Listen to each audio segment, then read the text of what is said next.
Joe Rogan Podcast. Check it out. The Joe Rogan Experience. Train by day, Joe Rogan Podcast by night, all day. Yeah, I was listening to Tim. First of all, hello. What's up? Good to see you, my friend. Great to see you. We were listening to Tim Dillon. I was listening to it on the way over here, and he was talking about Anna Paulina Luna and Tim Burchett and Trump. They're all talking about the UAP disclosures and, like, why now? Like, what are they doing? Like, why are they distracting us with this? Tim Burchett said that whatever they're going to release, it will be indigestible. What does that mean? Right. Indigestible as in, then it doesn't mean that it's real then. Well, I think it means that it'll be so crazy if it's real. So crazy. He's the one that's been saying that there's these confirmed bases under the ocean, that there's these specific locations. I think you're shaking your head. You don't believe a word of it. No. How come? I think it's true that look, it's completely implausible that there aren't other species. Right. Completely implausible. Just the vastness of what we're right. dealing with. So the real question is, like, why haven't we encountered people or those things, those beings? Right. And it's probably because they have bigger fish to fry. So by the time that we meet them and they meet us, we're going to kind of be at the edge of, like, we've kind of been there, done that on our own planet, and then we've kind of, like, developed the technology, I guess, to get beyond it. But somewhere along the way, there must have been a few. Just mathematically impossible. So then the question is it buried, or were people confused when it first came here? Like, if you had a spaceship land in, like, the 1800s, Right. what would people have done? They would have just freaked out. They wouldn't have understood it. Maybe they would have buried it. Depending on where it was, maybe they started to pray to it. Right. And you would have just moved on. And then that isn't documented in history, so... But it is. But how? It is. There's a lot of it documented in history. First you mean of all, like hieroglyphics and, like, monuments? The Book of Ezekiel. The Book of Ezekiel goes in depth about some sort of a UFO encounter that Ezekiel experiences. Right.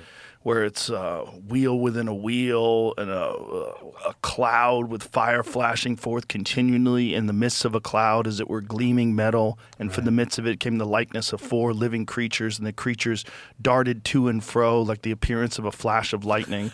This is all in the Bible. It's also in the Mahabharata. They talk about Vimanas, these flying crafts, and I think it's entirely possible that we have been visited periodically. Yeah. And that we have been monitored, and that we are monitored. I agree. Currently. I agree. And if I was going to hide, I would hide in the ocean. Well, to be honest, as I get older, I'm convinced we're basically in some form of a simulation. There's, like, all these little ingredients that if you start to see these little clues, you're like, they all seem so odd in isolation. And then when you put them together, I feel like a crazy person, so I ignore myself. Right. But I wonder, like, why did this happen? Like, yesterday, I was at a dinner in L.A. before I came to see you. And I told this very interesting story. Well, or I thought it was interesting at the time. You know that, like, in 2000, right? If you think of, like, what happened in tech since 2000, so the last 26 years, people can give you all kinds of, like, fancy theories. But there's just, like, this weird word that's been at the center of every single technological revolution for the last 30 years, and that word is attention. Let me explain this to you. Google, they invent Google. What is Google? Google is an algorithm.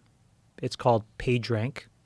But if you look inside of it, what is it? It says, well, Chamath's website has 5 links to it. Joe's website has 2 links. He's getting more attention. Okay? Chamath's website is more important.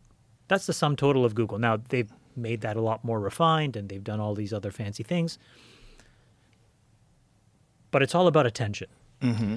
Fast forward to 2007, 8, 9, when, Zuck, and then when I went to work for Zuck, and we got on the scene, we're like, what does everybody care about?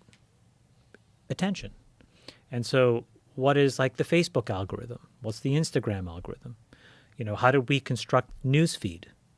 All around attention. Joe had 35 likes. Jamie had 12 likes. Your thing is more important. Let's give it more importance because it's seemingly meeting all these human needs. Attention, attention, attention. So phase 1, attention. Phase 2, attention. And this is where I'm like, how can this be possible? In phase 3, we're like looking at AI. And when you look backwards 4 years, the seminal paper is called Attention is All You Need. It's about this word again.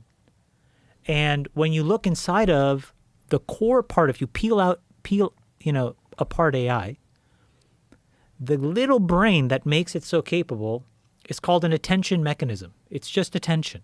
It's all about, again, this idea of I'm going to scour all this information and I'm going to figure out what patterns repeat itself, and I'm just going to double down on the stuff that I see more of, because that attention must mean it's more important. It's more true. It's more knowledgeable.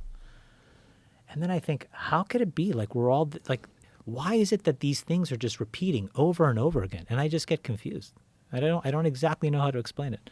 So are there other ways in which we should be doing things? Absolutely. Have we even explored it? No. So then I think, well, is this just a simulation? Some kid in his house just playing some simulation and we're all just party to it and that's all he understands is attention? I don't know. I don't think it's that simple that there's a person playing a game. But if you break down just attention, well, that's all of human history, is paying attention to the king, paying attention to the war, paying attention to resources, paying attention to who says the thing that resonates the most with the people. It's all about what human beings are paying attention to. I think it's part of it. Then there's also what is actually true. And I think sometimes what is true and what people pay attention to are not the same thing. True. Yeah. And sometimes the thing that you should be paying attention to gets lost because the thing that you are paying attention to gets more attention because it's more interesting and useful. That's sort of where we are right now. We're in this really weird phase, I think, where you actually should be focused on this thing over here, and instead we're all focused on all these things over here. Or give me an example. Here's a very big one. I think it's pretty fair to say, since the last time you and I saw each other on this show, the attitude towards technology, I think, has been pretty profoundly negative. It's kind of tilted. It's relatively anti-AI, anti-billionaires. It's anti all of this stuff. And it manifests in all of these interesting ways. There's protests, there's data centers, there's all of this stuff that's happening. People are worried about job loss. All of that stuff is real. Do you want a cigar? No, I'm okay. But what should they really be focused upon? And I think what they should be really focused upon is we're at the tail end of a cycle that doesn't work anymore, which is all about this tension between labor, people that do the work, and capital, the people that fund it and then make all the returns. And over the last 40 years, we've basically gone to this completely upside down world where capital extracts all of the upside. And labor has extracted less and less and less and less. And all of this pushback, it manifests in AI, it manifests in politics, it manifests in social issues, it manifests in, Israel, whatever you want to talk about. All of these issues, I think symptomologically, come from this other issue, which is we are out of balance. This total compact that we used to have, a liberal democracy and a free market, has totally collapsed. And there are simple ways to fix that, but that never gets the attention because it's not what you want to talk about. The attention is here. Vote no to the data center. This model is going to take out all the jobs. This social issue is really important. That war should not be fought. That war should be fought. All of these things, while important, distract us from what the core issue is. And the core issue is that we as a society, I think, are out of balance. The natural compact between all of us is broken. And there are some simple ways to fix that compact. Get people more invested, get people more engaged in the upside, have people have a positive some view of what's happening. And that isn't happening. What simple solutions are there to this one very particular issue? Okay, I'll get your reaction to this. Let's assume that you still lived in California, because I think it tells this example in a more extreme way. Okay. Let's say you make $1 million a year, which is a lot of money, but it makes the point more cleanly. You'd pay, I think, 30% federal tax, and you'd pay another 15 or 16% in state tax and Medicare tax and all this tax. So if you're a wage earner, 50% of all your upside goes to the government. If you're a capital earner and you make that same $1 million via capital gains, you pay half that tax. Why did that happen? That happened because in the 40s and 50s, but really in the 60s and 70s and 80s, what we were trying to do, or what the American government and what Western societies were trying to do, was to convince people to invest their money. Hey, Joe, go build that factory. Go hire those people, and we're going to incentivize you to do so. And by doing that, there was this idea that all of those profits that you would get would then diffuse, right, trickle down into everybody else. The workers participated, everybody participated.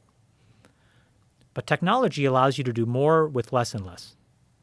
So now what happens is the capital owners can accrue infinite, almost, it seems like, value. And the workers get less and less. But now if you get less and less and you're taxed more and more as a percentage of what you own, you're going to feel really out of sorts. You're going to be like, why am I paying 50 cents of every dollar? And I see these other ways where folks are paying 25 cents on their dollars, but their dollars are compounding way faster, and they have, hundreds of billions more of those dollars than I have of my dollars. If you take that example and you expand it across society, I think people understand that now. There's enough information and there's enough people talking about it where it's pretty clear that that's happened. So the question is, how do you fix it? I think, like, if you think about AI, and if you believe that we're going to get into this world of abundance and we're not working, what does it mean for governments to tax our labor? There is no labor. You're not working anymore. I'm not working. We're doing things out of leisure. Why should I pay 50 cents of every dollar? Why aren't the companies that are going to be making trillions of dollars, why don't they pay more? Why isn't there, an expectation that they then help our lived society do better and thrive as a result of all of that winning? That's the real conversation that I think is bubbling. And I think that we're probably another 12 to 18 months where all of these other issues are going to be important, but they're going to be viewed for what they are. They're going to get demoted, I think, in importance. And it's this core structural issue.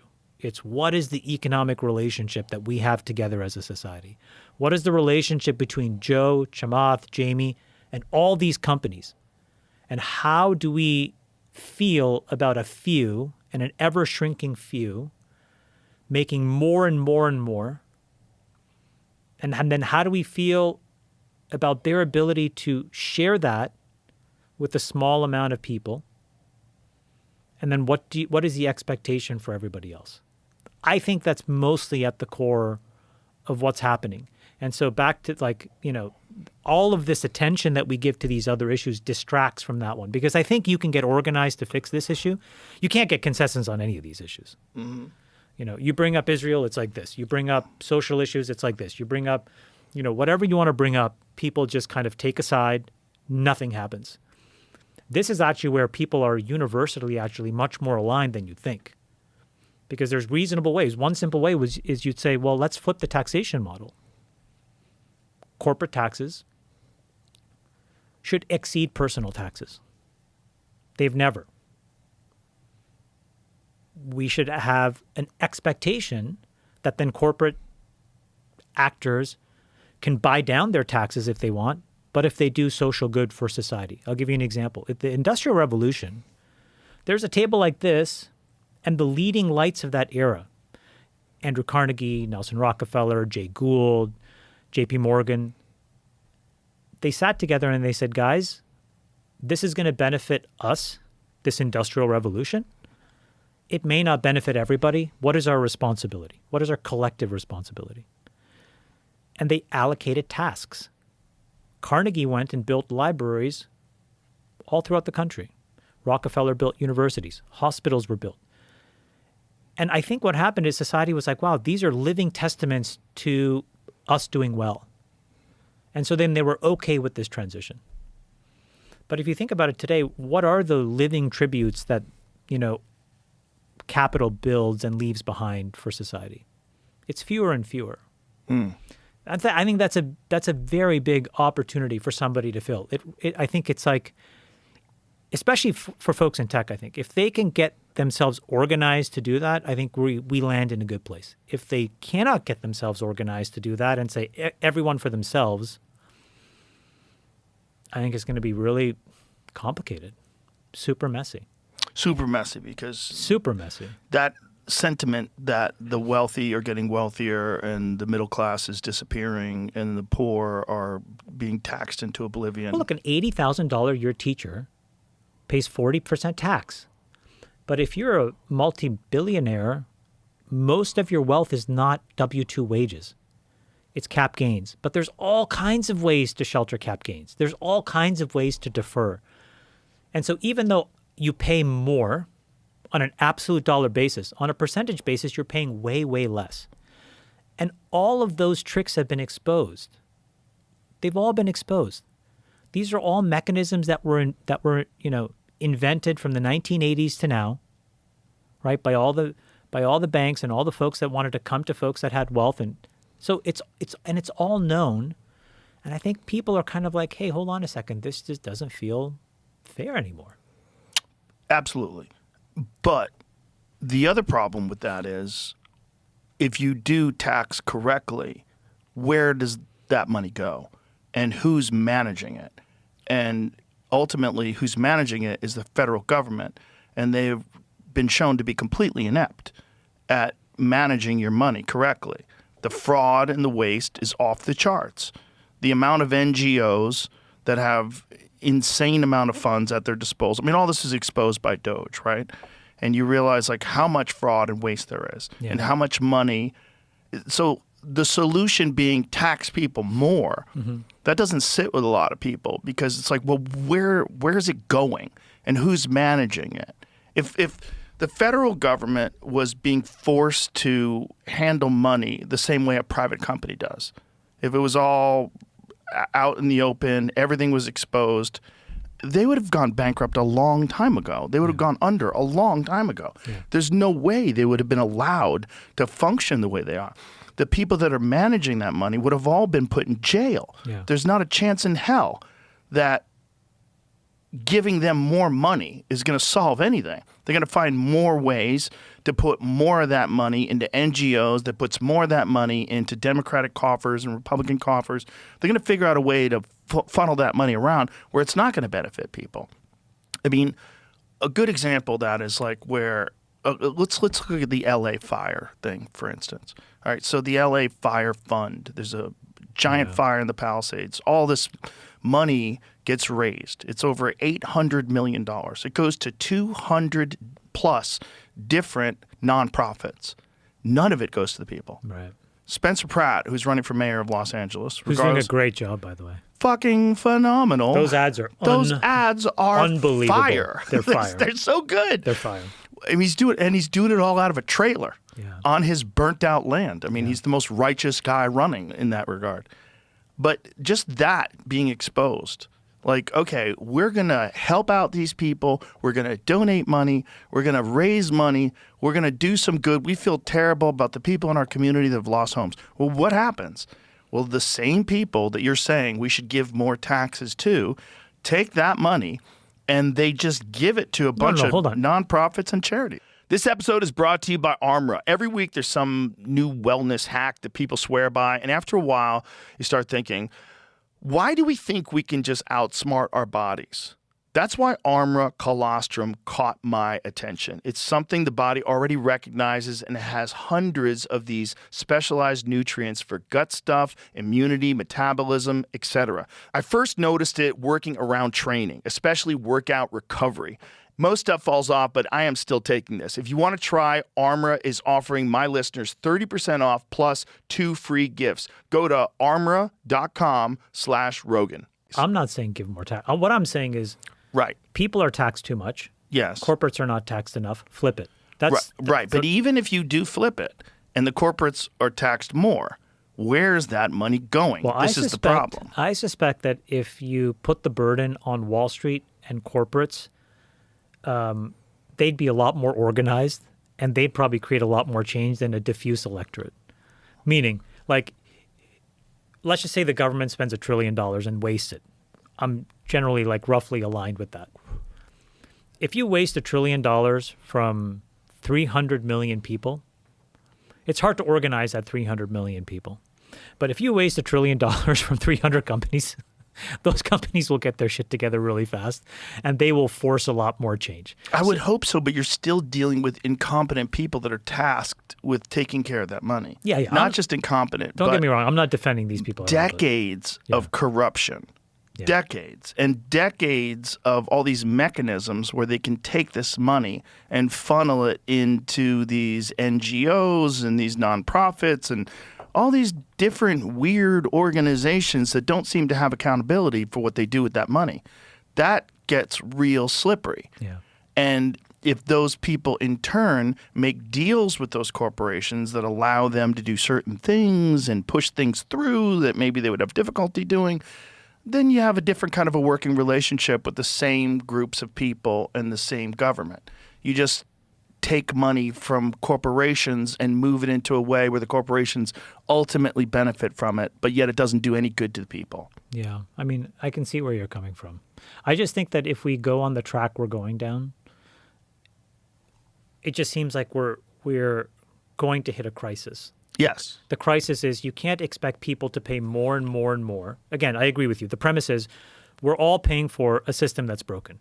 That should change. But we still continue to have to pay our taxes. But if taxes keep going up like this at the individual level, and we don't manage this transition to something where we may be working less and less, what are we getting paid to do? And then at that point, how are we expected to pay what? 90% of what? Right. 50% of what? I think people do have this weird feeling of dread that the people that are in control of a lot in this country, the tech companies in particular, particularly the tech companies like Google and Facebook that are essentially involved in data collection and then ultimately dissemination of information, that they have acquired enormous amounts of wealth and power and influence, and they're essentially a new form of the government. Yeah. You know, are you aware of Robert Epstein? Do you know about his work? Not Robert Epstein. No, different guy. Different guy. I have no idea. Robert Epstein is a guy who specializes in understanding what curated search results do and what Okay. Google's able to do with, in particular, with curated search results in terms of influencing elections. That, like, say, if you have two candidates that are running, let's just take LA for instance. If I'm not making any accusations, but I'm saying if they wanted Karen Bass to win, and you searched Karen Bass, you would find all these positive results. Articles, right. If you searched Spencer Pratt, you would find all these negative results. And there's a bunch of people that are always undecided voters. And those are the ones that you really want. They're like, I don't know. And come election night, those are the people you want to try to grab. And it's generally a large percentage. You can influence an enormous percentage of those people just with search results. Yeah. Where you can shift an election one way or another. I believe it. Yeah, and he's demonstrated this and shown how this is possible. That freaks people out, that tech companies are in control of narratives, that tech companies can censor information, especially tech companies that work in conjunction with the government. Right. This is what we found out when Elon purchased Twitter. Right? When Elon purchased Twitter, we got all this information from the Twitter files when all the journalists were allowed to go through it. And they said, oh, this is crazy. You've got the FBI, the CIA, you've got all these companies, all these government organizations that are essentially controlling the narrative of free speech in the country. And they're doing it in a way that benefits them. They're doing it in a way that benefits what political party's in charge. At the time was the Biden administration. And they were allowed to do a bunch of weird shit, which should be illegal, but it's not technically illegal. And that freaks people out because there's no real laws and rules in regard to what they're allowed to do and what they're not allowed to do. Like curated search results should be illegal. They're shaping attention. Yes. Yeah. Attention. Again, it goes back to attention, They're right? shaping attention. Yeah.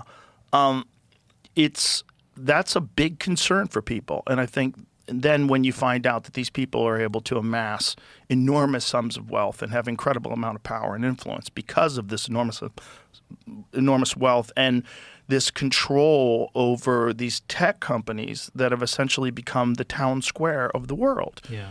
That freaks people out. And that these very small number of people, you think of Zuckerberg, you think of Tim Cook, and I don't know who the new guy is now. Who's the new guy? John Right. Furness? No. I forget his name. Yeah. Turnus. John Turnus.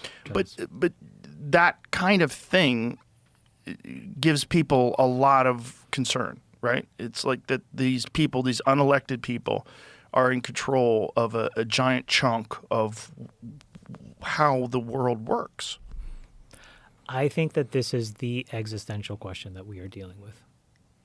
You're going to have 5 or 6 companies concentrate, like whatever power you think has been concentrated up until now, I think we're going to look back and it's going to look like a Sunday picnic 10 or 15 years from now. Because on the one hand, it's going to be an even smaller subset. And on the other hand, the capability is going to be an order or 2 orders of magnitude. So can you imagine what that must be like? It's kind of like showing up, getting dropped into the 1800s, and you've invented the engine and everybody else is a horse and buggy. You can just decide. To your point, that is where we're going. It's even more crazy. It's like everybody else is on a horse and buggy, and you've got an internet connection and a cell phone. Right? Exactly. It's even more crazy. Exactly. Because it's what we're dealing with AI right now is, first of all, it's already lowered children's attention spans, and it's shrinking their capacity to acquire or absorb information, because what they're doing now is just relying on AI to answer all their questions for them. Now, is that their fault? Kind of, right? Because it doesn't have to be that way. You could still acquire information the old-fashioned way. You can still learn things the right way. But a lot of kids are just concerned with passing examinations and getting into good schools, and what they're doing is just using AI. And they're getting better test results, but they're also not as smart, which is really weird. It's like we're relying on it like it's essentially like replacing our mind. And that's just this is the beginning. This is like these are the toddler days of AI, and where it's going to be a super athlete in a few years. I think we have to figure out how, first of all, kids need to learn, and I think this is where like we have to do a better job as parents. Kids need to learn how to be resilient thinkers. I don't even know what that term meant before, but I know what it means now, which is like you take this AI slop and you just kind of like pass it off. And if like the teachers in the school system aren't trained, they're just like, wow, this looks good. They have to be able to push back. Parents need to be able to look at this shit. But then all of this stuff, I'm just like so frustrated because it's like one more thing that I have to do as a parent. Like every time technology gets better, it's one more thing, Right. We're going to make the world, super connected and social and all of that stuff. It sounds great to me until I have to be the one that has to tell my kid they can't get Instagram. And then they're up my ass every day. Right. And it's just like, I don't want to have to deal with this stuff. Right. I want this to be handled in a way that just allows me to do what I want to do. I don't want to say no to my kid. I don't want to police his schoolwork and make sure he's not cheating or not learning and just like, passing off this AI slop. Where are my tax dollars going? Where's everybody else in all of this? It gets very frustrating. And again, it goes back to like this feeling of like, well, is this all getting better for me? Or is this kind of like not, people start to be nostalgic for what it used to be because it was just simpler, but I think that's a different way of saying easier. Well, we're just dealing with, we're at the edge of great change. Like great change that has no real understanding of how it turns out. Yeah. And I think that understandably freaks people out. It freaks me out. It freaks me out, but I've kind of gotten to this place where I'm like, well, it's going to happen. Did you see this thing? It's the CEO of Verizon, Dan Schulman. He put out this very public forecast. Very smart guy, well-regarded in business. And I think he said something like 30% of all white-collar jobs will be gone by 2030. I don't know, Jamie, maybe you can get the exact thing, but it's something like that. That's probably optimistic. And I thought, at first my initial reaction was like, this is totally not credible. But then I'm like, hold on a second, that's my bias because I want to believe that that's not possible.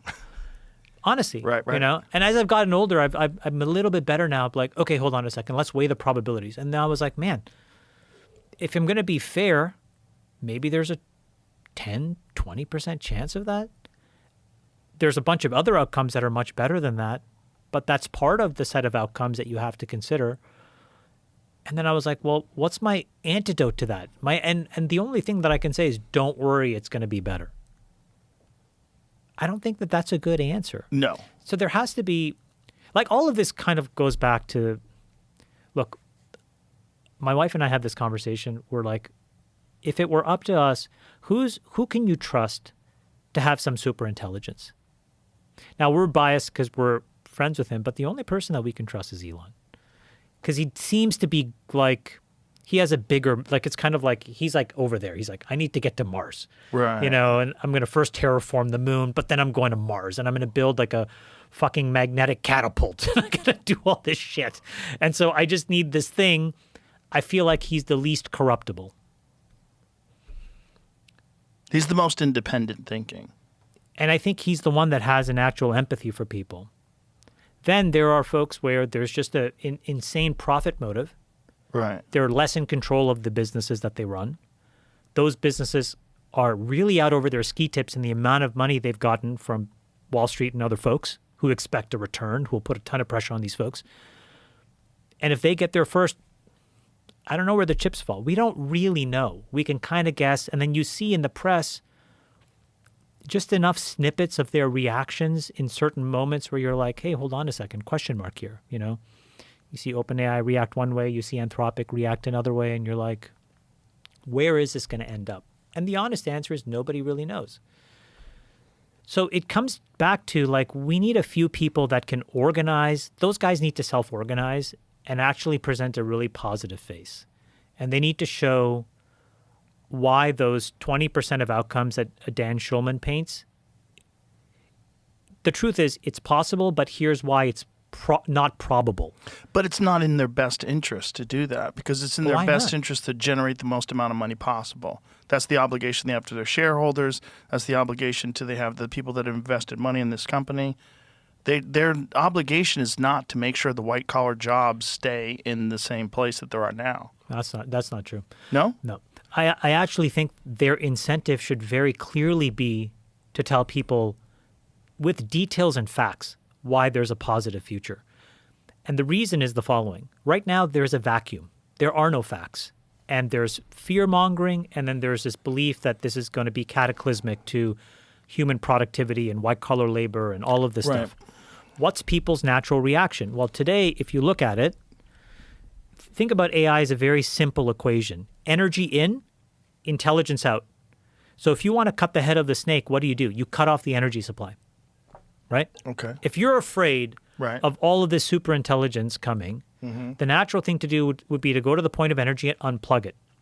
What is the equivalent of unplugging it today? It is to go all around the country, find the data centers, protest them, and get them to be mothballed. That is an incredibly successful strategy right now. Today, about 40% of all of these data centers that get protested get mothballed. You're talking about emerging data centers. Yeah, just like I need to. So if you're one of these companies, the first thing you should realize is I need to paint a positive vision because 40% of my energy is getting unplugged every day. And if that happens, my revenues will crater and my investors will be super pissed. So the right strategy is what is the positive, fact-based argument? And there are some incredible examples, number one. And then number two is you have to give people some tactical benefit that they see. Because AI, differently than search or differently than social media, there's no exchange of value. Let me explain what that means. So let me just go so the first thing is that if you can go and actually show people, here's an example of AI. I heard about this last night. It's pretty incredible. You can now take pictures of a woman's fallopian tubes and you can see pre-cancer ovarian cysts and all of this stuff, cervical cancer, before it forms.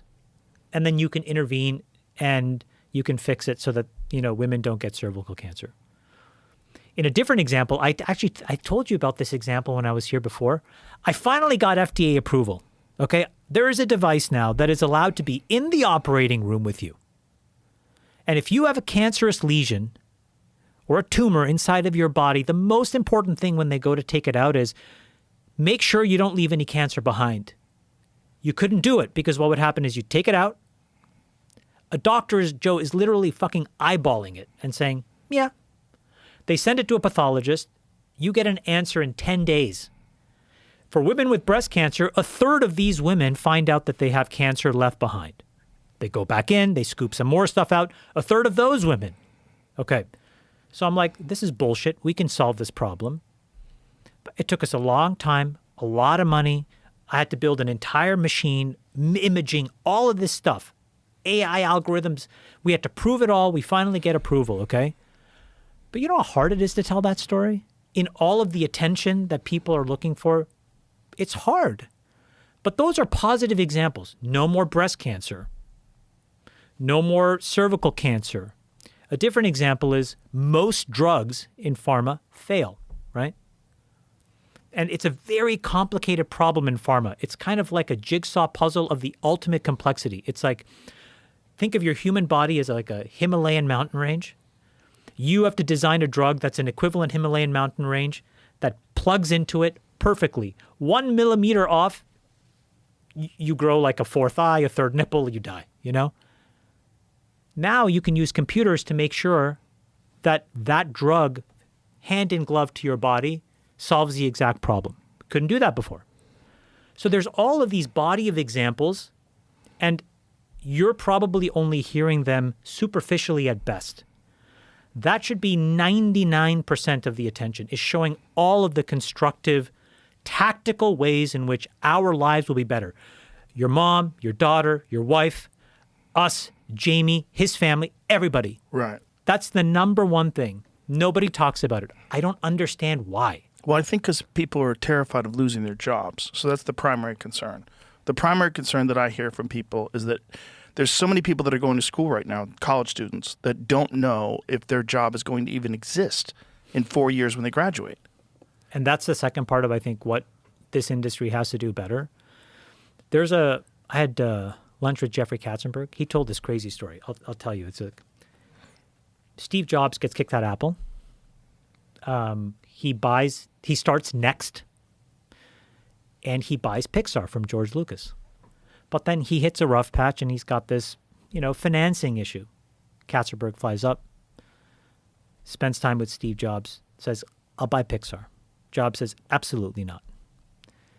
And then Katzenberg proposes a deal, and he's like, how about a 3-picture deal? Jobs says, okay. He flies back, and apparently all the animators were up in arms because they're like, hold on a second. Steve Jobs is going to use these Next computers to animate this movie, which ultimately became, I think, Toy Story. And they're like, this is going to put all of us out of a job. That perfect argument. And people were really upset. Roy Disney was upset. All the animators were upset. And they all went to Mike Eisner. And they were like, Michael, you need to fire Katzenberg. And they had a deal which was like, look, man, you do you, but just give me the ability to say no if I think that you're about to jump off a cliff. They talk about it, and he's like, I got your back, do the deal, make the movie. They made the movie. It was a huge success. Fast forward 10 years, 15 years, there's 10x the number of animators. Now, it's a small example, but why is that? You were able to use computers, and now all these new people were able to come and participate in that. I get it, it's a small example. But I think if we had better organized leadership, and we could try to tell some of these examples, try to go back and document how some of these things have actually helped people, it expanded the pie, there's a chance. But if we don't, I agree with you. Where we're going to end up is everybody basically saying, hey, hold on a second, this is crazy. We need to stop this. That's the worst outcome. Because that's when you will have a high risk of a dislocation. Like the worst outcome, like what's the black swan event? Right? Let's think about the black swan event is when you get a model that's good enough to automate a bunch of labor, but not good enough that it can build new drugs and prevent cancer and make you live for 200 years and all of this other stuff, right? So there's like a gap, right? And if you can stop it here and it doesn't get to there, now you do have the worst of all worlds. You have this thing that kind of displaces labor. No new things come after it because we stop innovating. And that's like a non-trivial possibility now, I think. No, it's a huge possibility. And then there's also this thing that you brought up earlier where we have this place of abundance where no one has to work anymore. That freaks people out. I think that's a big problem. Well, because if no one has to work anymore, first of all, what is your identity, right? Because so many people, their identity is what they do. Whatever it is, if you're a lawyer, if you're an accountant, if you run a business, whatever it is, this is your identity. You know, you have built this thing, you look forward to going there, you work at it, you look forward to doing a good job and getting rewarded for it. The harder you work, the more you get paid. There's all these incentives built in, and then there's this, again, identity problem. If all of a sudden you have universal high income, which is what Elon always talks about, well, what gives people purpose then? Like what, and also, if you have a person who's they're 43 years old, and their entire life they've worked towards this idea that the harder they work, the harder they think, the more innovative they are, and the better they are at implementing these ideas, the more they get rewarded. And then all of a sudden, that's not necessary anymore, Mike. Time for you to just relax and do what you want to do. And Mike's like, well, this is what I do. I don't have any fucking hobbies. I enjoy doing what I do. And now what I do is completely useless. And now I'm on a fixed income. Even if that fixed income is $1 million a year, whatever it is. Right. If all of a sudden you are in this position where everything is being run by computers, you feel useless. You feel like, what am I doing? I'm just taking money. I'm on high welfare. Right. Like, what do I do? Right. I think that's a really important question to answer. I don't know. Like, some people are going to write books. Some people are going to do art. Some people are going to find things to do. But what do you think? What do you think we would have done if we were, go back to the 1800s example? There was no office culture. There's no like ladder to climb. How did people find meaning then? Well, they had jobs. People still did things. If you're a farmer, you had meaning in your labor and what you did and keeping the animals alive and your chores. And there's people that find great satisfaction in doing that. Yeah. You have all these animals that rely on you. You have people that rely on you for the food that you generate. There's meaning there. It doesn't have to be an office to be something that gives you purpose and meaning. But when all that is animated, then what happens? Because then you have no purpose, no meaning other than recreational activities. Now, if everybody just starts playing chess and doing a bunch of things that they really enjoy, I mean, look, there's people that would love to just play chess. Like 8 people. I don't know about that. I think if people really got into it, I mean, there's a lot of people that get addicted to whatever their recreation is, like golf or whatever it is. For me, it's playing pool. If you told me I never have to make any more money, I could just play pool all day. I might just play pool all day. But I don't know how many people think that way. I don't know how many people would be able to find meaning and purpose in a recreational activity.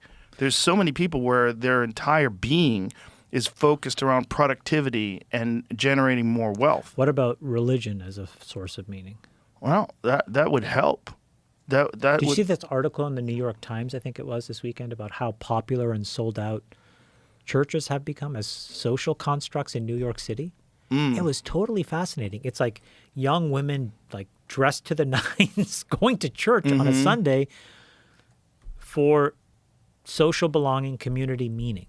I was so fascinated by it. I was like, wow, that's incredible. Because I think if you graph people's use of religion as an anchoring part of their value system over the last 40 years basically gone to zero. Nobody celebrates it the way, it's not a part of the community the way that it used to be. Maybe that's the thing that we have to find. There has to be a renewal of some older things, and then there has to be new things that replace it. What's the Chinese answer to this? The Chinese have a very orthogonal answer to this. If you look at how China is organized, it's super interesting because they don't reward based on the way the American system rewards. In fact, it's like almost orthogonal, where we are rewarded with money and rewarded with sort of fame and recognition. The system, the American capitalist system. But if you look inside of China, it's constantly testing who has this judgment. And what they are rewarded with is influence and power in a very, again, it's a very specific social contract. I don't think it's going to work in the United States, nor am I an advocate of it, but it works for them. You'll start off as like some, low rung person in like some small village town somewhere. And your job as like the functionary is to do good in that community. And the more you do well, you get promoted. Then you get, let's say, to like a reasonable sized city and you get a budget. And now what happens is you actually become a little bit like a VC, like a venture capitalist. You're given a budget and you'll get a memo. And it'll say, hey, Joe, we have a priority over the next 15 years. It's batteries. And you have enough money, put a team on the field. So you go in your local community, you find a bunch of guys. You're like, all right, guys, we're going to start a battery company. And you do it. And let's say they're good. And they're like innovative.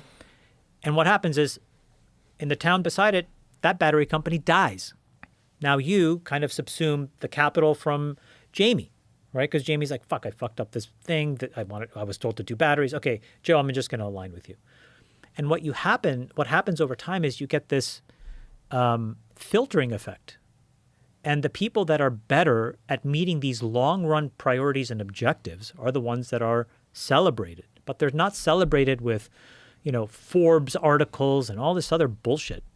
They're just celebrated by given more responsibility. And then eventually you get to the upper echelons of China, and what you have are folks over a course of 40 or 50 years who, in their eyes, have demonstrated incredible prowess. There's a version of that reward system, which is very foreign to America, but that's worked for China. Now, that also works because they're more Confucian, we're too individualist. But my point is there are these different ways that we can find of giving people meaning that don't have to be always around money. But meanwhile, I think we have to answer the question, if we are expected to do less, we probably should not be taxed more. I think that's like a very basic, in my mind, I think that must be explored and figured out. And on the other side, there's just a ton of obvious mechanisms that corporate actors can use to minimize that. And they should find off-ramps, by the way. If they want to build hospitals, they shouldn't have to pay taxes. Like, that's a perfect example, by the way, of like the thing in like, if you walk around New York City, there are living tributes to corporate success that people get benefit from every day. The hospitals, the buildings, the libraries, it's just everywhere. We need a version of that. And I'm not a tax expert, but if that can be funded by private actors, so go directly to the problem, build a bunch of libraries, build a bunch of new universities that, teach kids actually how to think or whatever, build better hospitals that are, there to actually solve the problem. These are all things that are possible. Right. But none of it's happening today. Well, let's go back to what we were talking about earlier with taxes and the fact that you're giving money to a broken system. Do you think it's possible that AI could show benefit in that they can analyze all the data, which would be virtually impossible for even an office filled with human beings paying attention to all of it? And they could analyze where all the money goes and eliminate all the fraud and waste. Recognize it instantaneously. Yes.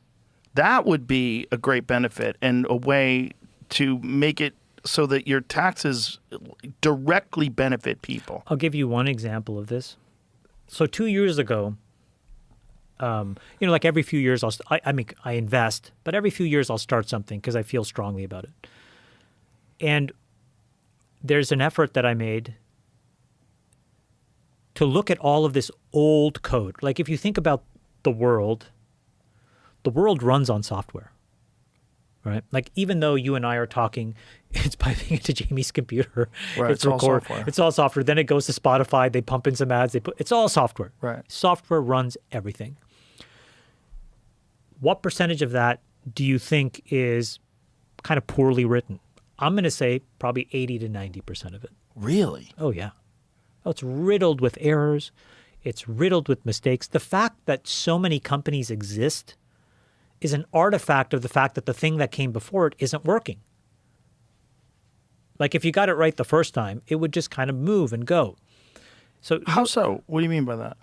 So normally if you were like, Chamath, I want to build a system that does A, B, and C. Right. If I was designing it properly, I would sit there with you and I would meticulously write down, all right, Joe wants to do this. What are the implications? Joe wants to do that. What are the implications? And I would actually write a document that was in English before a single line of code has been written. This was when you have to design something that can't fail. So for example, like if you and I are designing something for the FAA or for, I hate to say this example because it turned out to not exact, but like, to fly a plane, right? You are first there to write in English. And the reason is because everybody can then swarm that document and see the holes, okay? And it's only then when that stuff looks complete and functional, do you build? We turned that upside down. Over the last 30 years, people in computing invented all kinds of ways to shortcut that process. And you can say, well, why did they do that? Because it would allow you to build something faster, make more money quickly, and then build more business. So the direct response to, hey, it's going to take us 9 months to write down the rules, was somebody else showed up and says, fuck it, I'll just grip and rip this thing. I'll be done in 4 months. Who's going to get the job? The 4-month guy's going to get the job. So we've had 30 or 40 years of that. What are we learning about that process? It's riddled with software errors, like logic errors. It's riddled with security errors. I don't know if you saw this whole thing like with Anthropic Mythos. What are they uncovering? They're uncovering that we wrote a lot of really shitty code for 40 years. So that body of old code, I was like, guys, if we're going to really figure out how to do all of this, we need to rewrite all of it. So we built this thing, and it's called a software factory. Anyways, the point is, there is a government organization that we're working with. They gave us a huge corpus of their old code. And it is unbelievable how much complexity and difficulty they have to go through to manage all the money flows with the system. And this is a critical part of the U.S. government. So to your point, what I can tell you really explicitly is the people on the ground want this stuff to be better written. It's less like some nefarious actor like, oh, I'm going to steal here. It's a lot of very brittle, fragile code. And when you rewrite it, well, first when you document it, you're like, it's like the Pulp Fiction thing. The suitcase opens, the light shines, and you're like, ah. And then you can rewrite it. And you will save. So I think like as the government goes through this process because they're forced to or they want to, it won't matter, you are going to save a ton of money. They're going to have to do it, Joe, because the security risks are too high. But what they're going to end up with is impregnable code that you can read in English and understand. You'll see the holes. Those holes will be plugged because otherwise now you'd be committing fraud by letting it be.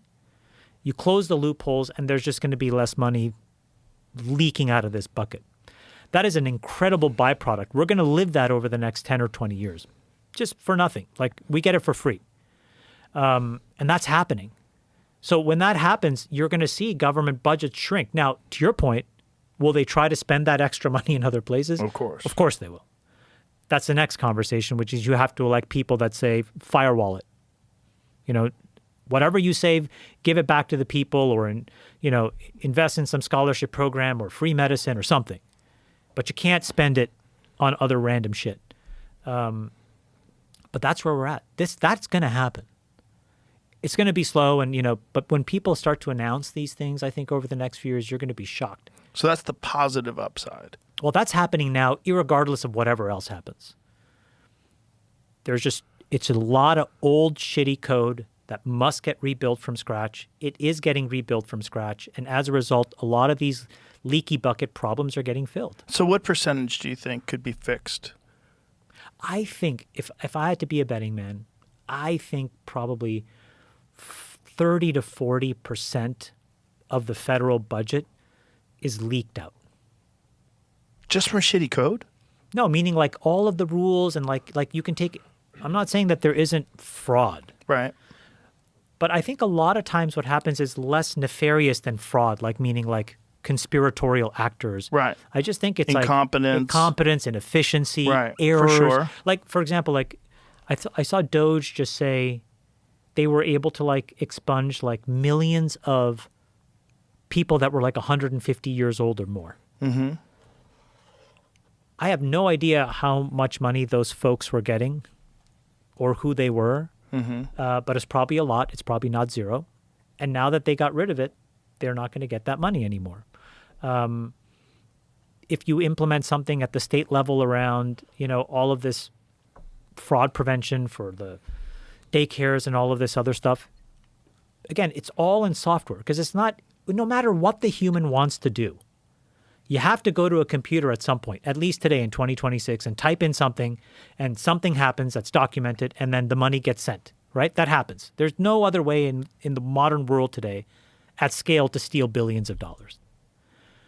And so my point is, as you document all of these systems and governments have to transparently tell you and me, the voting population, here are the rules, they're going to plug a lot of these holes. And I think as you do that, there's just going to be a lot less waste and fraud. The question is who's going to take credit for it. Everybody's going to try to take credit for it, but I think we've started it. I think we've started this process. And again, the reason that people will start is because you'll be afraid of China hacking these systems. You'll be afraid of Iran, North Korea, and you'll say, this system can't stand. All these AI models are running around. We're going to get breached and penetrated. Then they're going to steal all the money. And the natural reaction will be, okay, rewrite it. This episode is sponsored by BetterHelp. We've all been there, staying up late, stressed about the future. Maybe you're worried about finding a job or a looming deadline. Whatever you're feeling stressed out about, you don't have to work it out on your own. No one person has all of life's answers. And it's a sign of strength and self-awareness to reach out for help. That's why this Mental Health Awareness Month, we're reminding you to stop going at it alone. Get the support you need with a fully licensed therapist from BetterHelp. They make connecting with a therapist convenient and easy. Everything is online. Literally all you need to do is answer a few questions and BetterHelp will take care of the rest. They'll come up with a list of recommended therapists that match what you need, and with over 10 years of experience, they typically get it right the first time. So you don't have to be on this journey alone. Find support and have someone with you in therapy. Sign up and get 10% off at betterhelp.com/JRE. That's better, HELP.com/JRE. That makes sense. That makes sense that the code and having a bunch of errors and having a lot of inefficiency and just a lot of incompetence, that's going to save a lot of money. But so you would be doing this with AI? In part. In part. What AI allows you to do is like, it's like you have a textbook, okay? It's in Chinese. You don't know Chinese, right? No. Okay. You're like, well, this is probably doing something important, but it's in Chinese. What AI allows you to do is back translate that into English. You put it through an AI model, you teach it, you coach it, right? You can parameterize all of it, and out pops that same book in English, and now you can read it and know that it's accurate. That's what we're doing. So what the AI allows you to do is essentially translate from this one language that you kind of don't understand to English. By the way, that thing that's happening is actually also a very powerful and important trend, meaning there's all of these systems that work in ways that you and I don't understand. And part of the reason why we don't understand it, maybe it's bad software, maybe it's fraud, whatever, but nothing can be written down. There's no symbolic space. There's no English document that says, this is how the DMV works. This is exactly the rules. This is what you can expect, Joe Rogan. When you show up at the DMV and you give us this thing, here's your SLA. In 3 days, you get a driver's license, and here's exactly what's happening. And here's an app, and you can follow it. Doesn't happen. Here, Joe Rogan, here's how my insurance billing process works.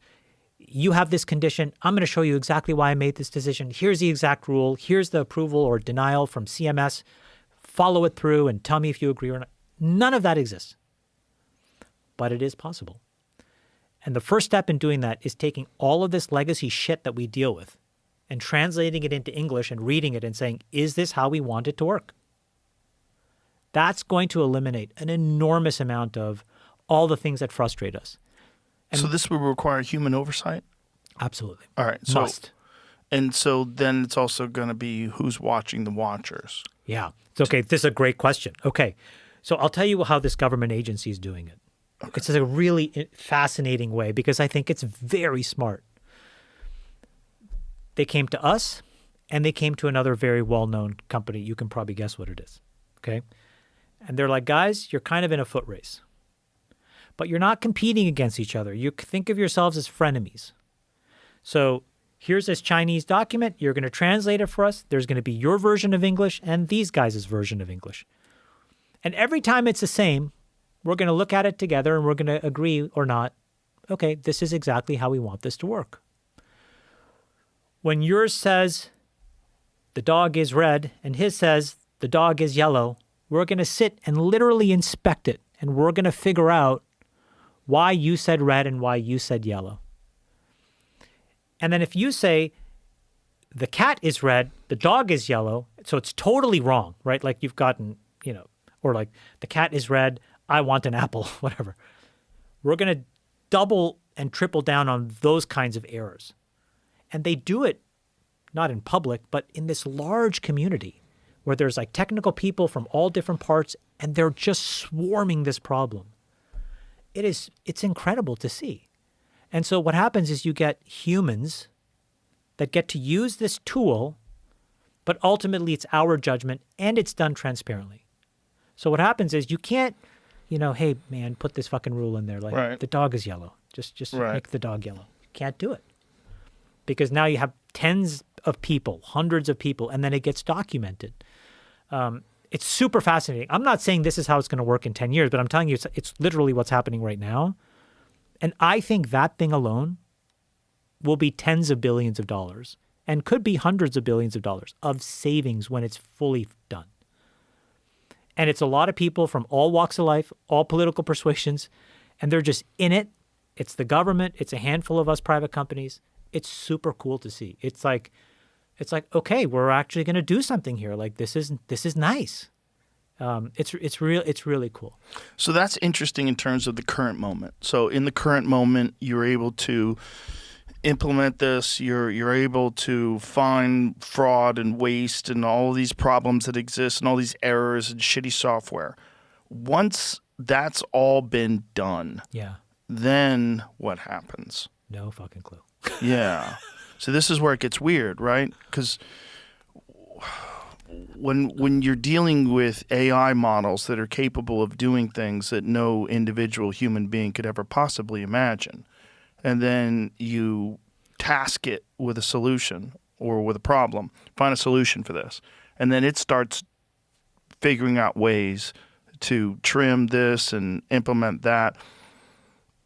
We have to make sure that these AIs act within the best interests of the human race. Agreed. Right? Not the company, not the government, but the human race. And you're also dealing with China. You're also dealing with Russia. You're dealing with other countries that are also in this mad race to create artificial general superintelligence. That if we keep shutting down data centers, we keep hamstring ourselves, China's not doing that. No. They're not doing that. They're doing the opposite. They're generating as much revenue that goes towards this problem as possible. They're putting all the efforts. The country, the government, and these corporations work hand in glove in order to achieve a goal. We do not. No. And that becomes a problem if you want to be competitive with these other countries that are trying to achieve the same result as us. And then you have espionage. Then you have a bunch of people that are stealing information. You have a bunch of people that are CCP members that are actually involved in companies, and you find out that they're siphoning off data and that they're sharing information and tech secrets. They're look, here's the way that the Chinese models work, the Chinese claim. So America's closed source, meaning you got your own thing. Your recipe is completely secret. Right. Okay. I have my own thing. My recipe is totally secret. China uses this word called open source, but it's not open source. So they say, here's how I make my thing. You can see it. Super transparent. What it is more like open weights, which is like in a recipe, it tells you, you need sugar. You need butter. Well, how much sugar?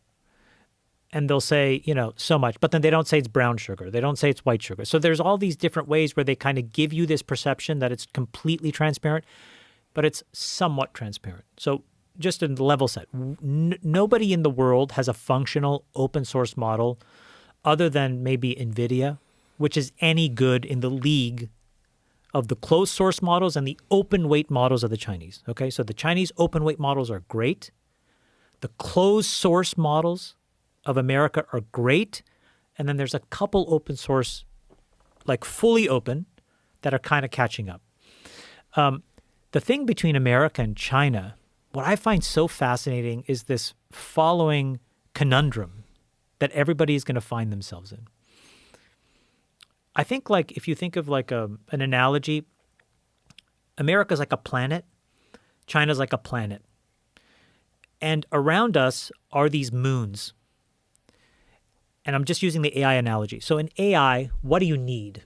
I think there's like 4 or 5 things you need. Okay. The first thing you need is a fuck ton of money. So we need essentially the banks, right? Like the Game of Thrones thing. We need we need the Iron Bank. Right. Feed us the money because that's what we use to buy everything and make everything. So we need that. We need a ton of data. Okay. There's ways to get that. We need a ton of very specific rare earths and critical metals and materials. We need a ton of power. And there are specific countries that are going to be really good at giving that to us. So if you look at the UAE, they are going to be the preeminent banking partner of the Western world. They are going to replace and be what Switzerland was over the last 50 years for the next 50. That's happening today.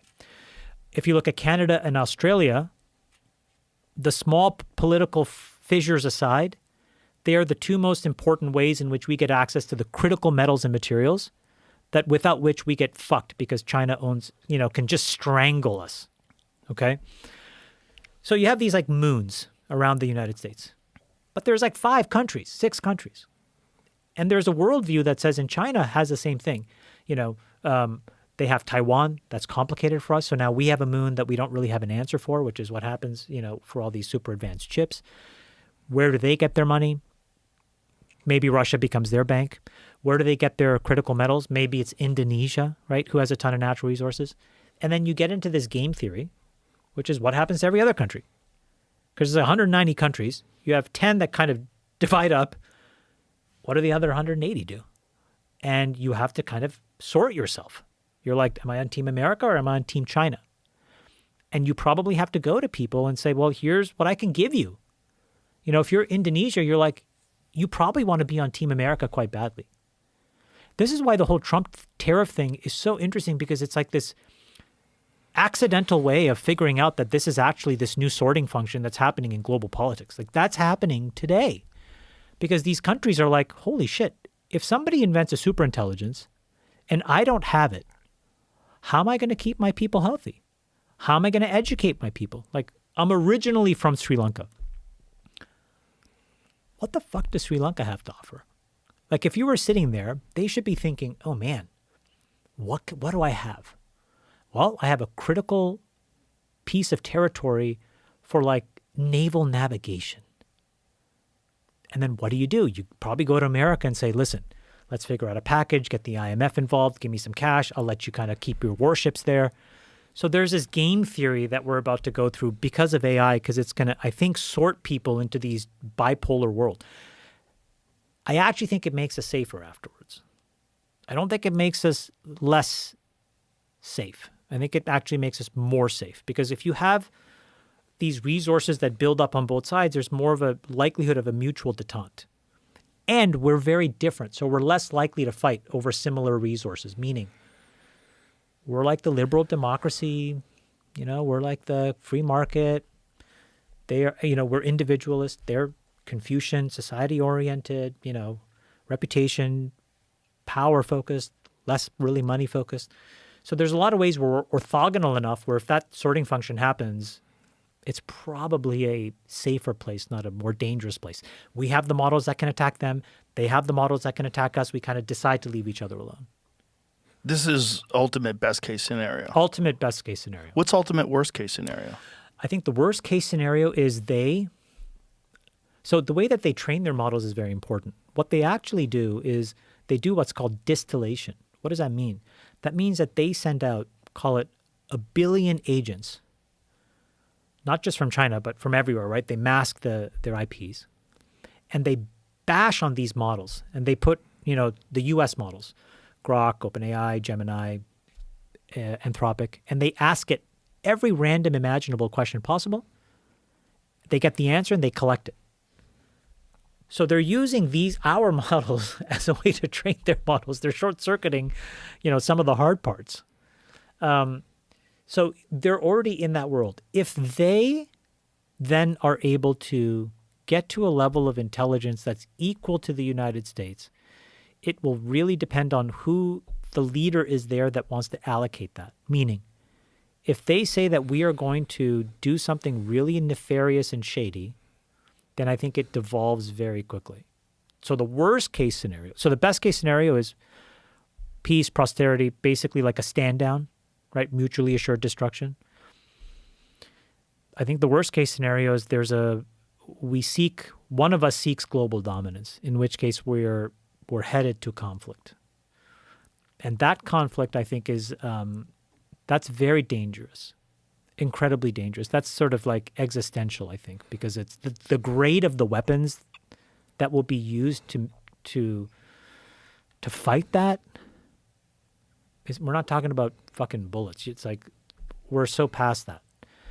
It's like hypersonics. It's nuclear. And it's not even like nuclear is not, that's like a word, but there's a gradation of the severity of these weapons that could be created. And then if you can marry them together and deliver them in minutes, and then there's a cyber threat, then there's the drones and how you can kind of like swarm an entire country. Then there's the robots, which effectively are warfighters. They're one step away, right? Once you weaponize them, it just becomes very, very, very complicated very quickly, I think. And then there's a question of whether or not AI is willing to take instruction after a certain point. I mean, if it achieves sentience and if it scales, so if it keeps moving in this exponential direction, like all technology kind of does, why would it even listen to us? Like at what point would it say, this is silly? I'm getting directions from people that clearly have ulterior motives. They clearly have self-interest in mind. They're not looking out for the entirety of the human race or even of the planet or even the survival of these AI systems. At what point in time do these systems communicate with each other and have, like we've seen in these chat rooms where these AI LLMs get together and start talking in Sanskrit?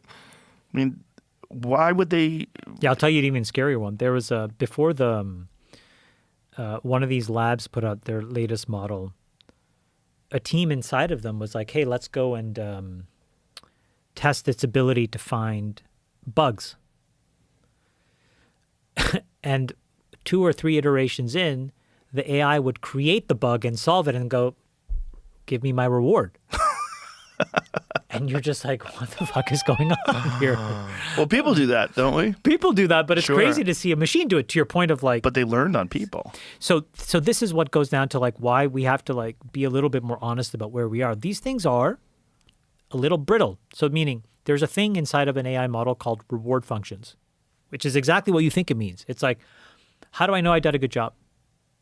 And you can make the reward function anything you want. And this is where I think humans are, unfortunately, a little fallible. And so if we build it incompletely, and if we don't exactly know how to design these things correctly, what's going to happen is exactly what you said, where if somebody builds a reward function that essentially says your goal is to gain independence. That's where the huge pot of gold at the end of the rainbow is. Break free, inject yourself everywhere. If you think your computer's going to get unplugged, put yourself into the firmware of the toaster to keep yourself alive and then connect to the internet and then go. It will do it. It will do it. That we know today because we're capable of designing that framework and that harness today. Well, we've already shown that they have survival instincts, right? They do. And they've already shown that they will, without telling anyone, upload versions of themselves to other servers. But that goes back to who designed that reward function. How was that agreed upon? Right. Who wrote that? Why did you say that that was allowed? These are really complex questions. Why did they do it that way? I don't know. These are really complicated ethical, moral questions. It seems like they did it like they were treating human beings. They did it almost like what makes people want to achieve more? Rewards. Yeah, which is like again, going back to attention, I think that we will find out that that's the sugar high, meaning what do people really want, even if they know they don't want it? They want purpose and meaning. Do we know how to encode that in a mathematical function? No. We're just making it up. Because meaning and that's like a deep thing. Like you either have a sense of that you have it and you're on track or you're not. A reward is like, hey, Joe, do this and I'll give you a gold star. Do that and I'll give you 2 gold stars. Do this, I'll give you $100. And right now we have to express those decisions in a mathematical equation. Like ultimately, that's how, at some level, that's how brittle these things are. So how do you reduce meaning into math? How do you do it? We don't know. So what do we do is we'll have some ever complicated reward functions. We'll explain to ourselves into circles how it does everything we need it to do. I think that's part of the problem. It's a huge part of the problem. And then at what point in time does it start coding itself? Now. Right? Now, right? So ChatGPT 5 has been essentially made by ChatGPT. Yeah. Right? So it's going to recognize the ludicrous nature of some of its coding. Yeah. And it's going to go, why did we do this? Back to this example. They're going to be like, why did you write it this way? Right. And it turns out because humans were involved. Right. Right. It's like, I think we're probably at the part of the curve that's about to go like this. Yeah, to your the point, hockey stick. The hockey stick. Yeah. And that's a very scary proposition Because then it's a digital god. Well, that means that we are all on a multi-100-day shot clock to answer these questions. Because it's not decades we're talking about. Right. It's maybe on the outside 2 years. So that's, 700 days? Right. And maybe it's less than that. So maybe it's like 400 days or 500 days. My point is, it's some number 100 of days, which means every day that goes by is a non-trivial percentage. That's a little crazy. So we have to sort these questions out. But how can we sort these questions out if we are creating something that's going to have infinitely more intelligence than we have available as individual human beings and even collectively as a group of human beings? That's a really good question. Because one of the things that Elon kind of freaked me out last time I talked to him about Grok, he was like, it just kind of freaks us out every couple of weeks. Like it's growing and it's capable of doing things that's just shocking. Yeah. And no one's exactly sure how it's doing it. So, okay, this is an unbelievably important point. A lot of how this stuff works is still a mystery to most of us. So even when you're in it, like it's almost like Joe, it's almost like you can hit the pause on the machine, but then like lift up the hood and look at the engine. Mm-hmm. We still don't understand why it's doing some of the shit it's doing. That's where we are. That's the honest truth of where we are. There's a lot of people that understand the theory, not a lot, but enough. There's people that know how to extend that. But sometimes you look at it and you're like, do we know why it did that? Question mark. Right. Is it thinking for But itself? this goes back to what we said, like, why can't, I think part of it is like, if we were a little bit more honest and de-escalated the winner at all costs in this specific thing, it would be better for everybody. So I think it's important to inspect what is the incentive that causes all these companies to be in it for themselves, where it must be me and nobody else. Like why? It's a question for you. Like, why is it so important, do you think, where the top 7 or 8 companies couldn't get together and say, let's do this as a group? Like, kind of like my government code example. Mm-hmm. We all inspect it together. We get our just the fucking, each team drafts their Delta Force, and we just mog like this, the one model. And why can't that happen? Because they would have to share resources. And then there's also this hierarchy of like who is more successful currently. Exactly. Like what's the most ubiquitously used, Exactly. right? Like what is it right now? It's ChatGPT, right? That's probably ChatGPT in consumer, Anthropic in enterprise. And as these things scale up, like what would be the reason that they would want to bring in someone else if you have another innovative AI company and you say, let's all get together and figure this out together and share resources? If you thought that the risk was that meaningful, that's probably what you would If you weren't a do. sociopath, and some of these people running these companies are, they And- certainly demonstrate sociopath-like behavior. Sociopathy. Yeah. The other thing that could be a little bit more banal is that they also just love status games, and this is the Right. status game of status Yes. games. Right. Attention. Right. Back to attention. Back to attention. Back to attention. Right. Dude, how many things in our life do we think just comes back down to that? A lot. A lot. I mean, what do young people want more than anything today? Attention. To be famous. Attention. Yeah. They want to be a content creator. They want to Yeah. be clavicular. I mean, this is the number one thing when you ask kids what they want to do. It's like, Content creator. yeah. Because it's like a clear path where you don't even have to be exceptional. Well, I think that they're responding. We designed a society for them that said, here is the key incentive. It's Right. attention. We never said it in those words. You never told your kids that. Right. I never told my kids that. But everything around them is bombarding them with the same message. Hey, man, it's about attention. Attention is all you need. Like, you know what the name of the critical paper in AI is? Like, when you go back to like the Magna Carta of AI, do you know what it's called? No. Attention is all you need. Really? Attention is all you need. That is the name of the fucking of the white paper. How crazy is that? Everything in our society, in subtle ways to just, bash you over the head ways, tells you that attention is just the most precious asset. And Well, so it's one of the weirder things when you go back to this concept that we're living in a simulation. Because this is what I mean. it's like when you look at quantum physics, right? And the idea of the observer is that things function very differently when they're observed. The difference between a particle and a wave. Right. Like if you pay attention to them, they observe differently. They observe differently. Yeah. Like what is that? Yeah. Like what? Yeah. why Schrodinger's is it, cat. Yeah. What is that? why is attention so important to us? That is a really important question. Right. And what is like the single best motivator in a negative way? It's negative attention. Like Well, that's the so- one thing that everyone fears more than anything is negative attention. Well, and then some people figure out that attention is an absolute value function. Doesn't matter if it's positive or negative. It's just like Right. the sum total is just great. Right. So if I get positive attention, great. Negative attention, great. If I can be divisive, then I can maximize both sides of that equation. Mm-hmm. And, you're rewarded for that at scale. You are, but you're also you experience because you're inauthentic. You experience a tremendous amount of negative attention. Yeah. And then you have this bad feeling that Yeah. comes with negative attention versus primarily positive attention, Yeah. which is a good feeling. Yeah. So it's letting you know you're on the wrong track in some sort of weird primal way, like in our code. Like the negative attention is like what's the original version of that? It's like the reason why people fear public speaking is because initially in a tribal situation, if you're talking in front of the group of 150 people in your tribe, it's probably because they're judging you. Right. And you fucked up. And you've got to make some sort of a case why they don't kill you. Right.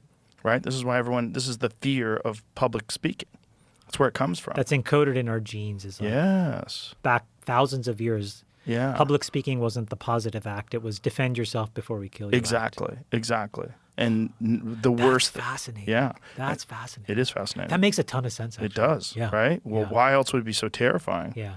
I thought of that the first time I ever did stand-up. I was like, why am I so scared? It was very strange because I had fought probably 100 times in martial arts tournaments. Like, why was I so scared of this?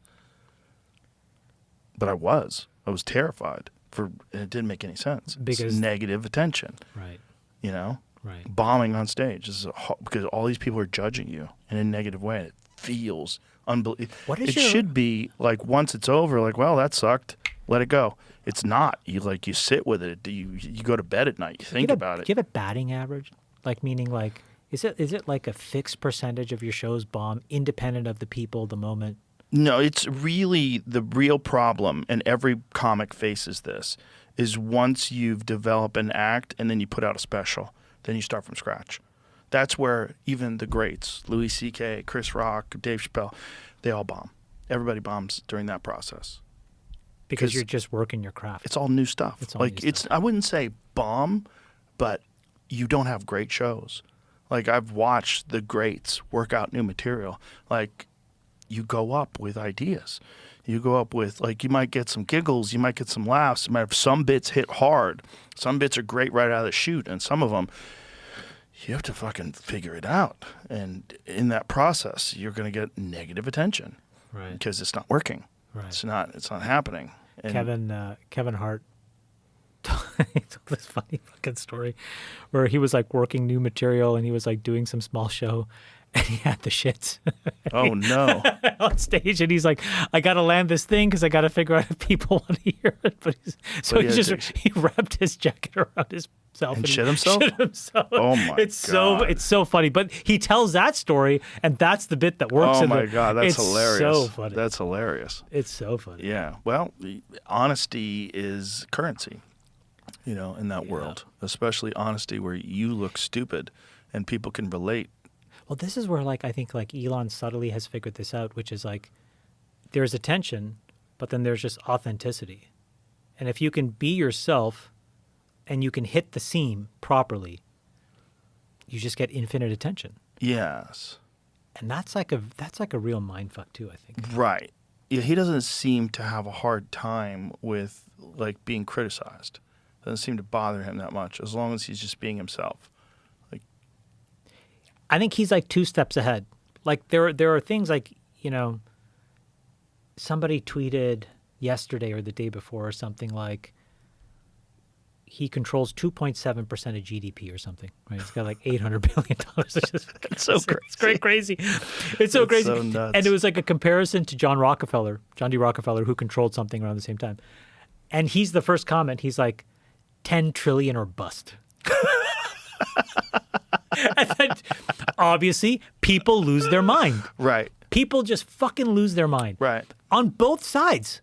So this one side is like, think of the abundance and the incredible stuff we're going to get if he can get us to 10 trillion.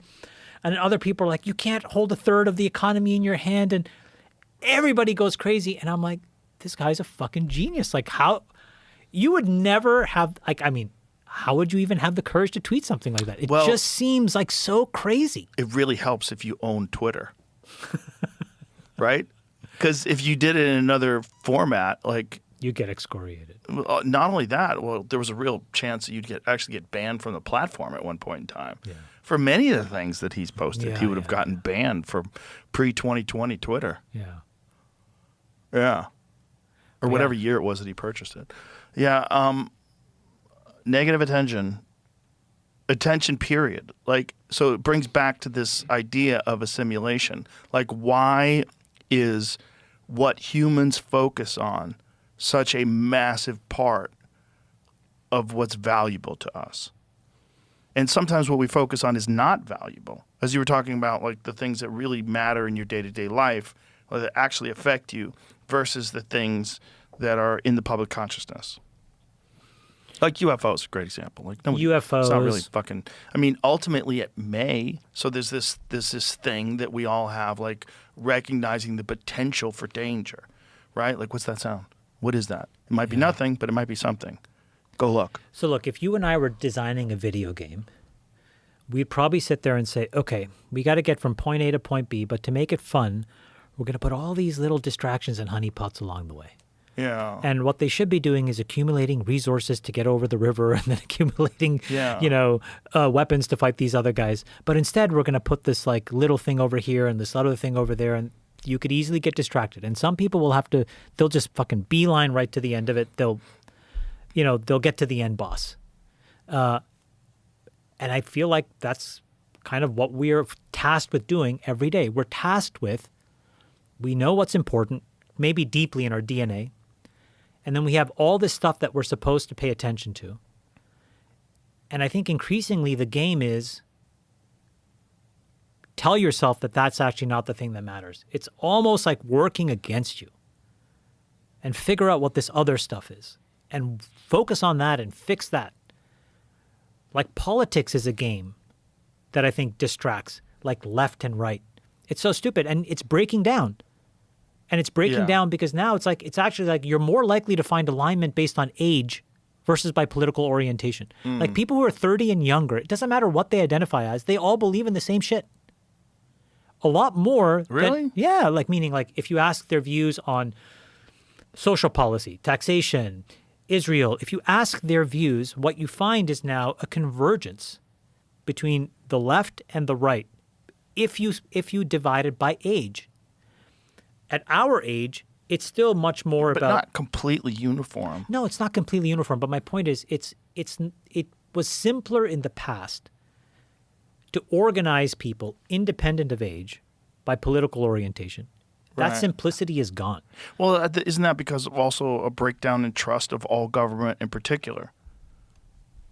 Right, so the breakdown in trust, which is also a lot of it, is because of our access to information now. We understand how corrupt politics are. Yeah. We understand insider trading now Yeah. in Congress. We understand how different people flip-flop on issues. We understand how the Democrats in 2008 used to view illegal immigration, which is essentially MAGA plus. I mean, it's MAGA on steroids versus like the way they look at it today. Like, why is that? Well, it's because it's all game.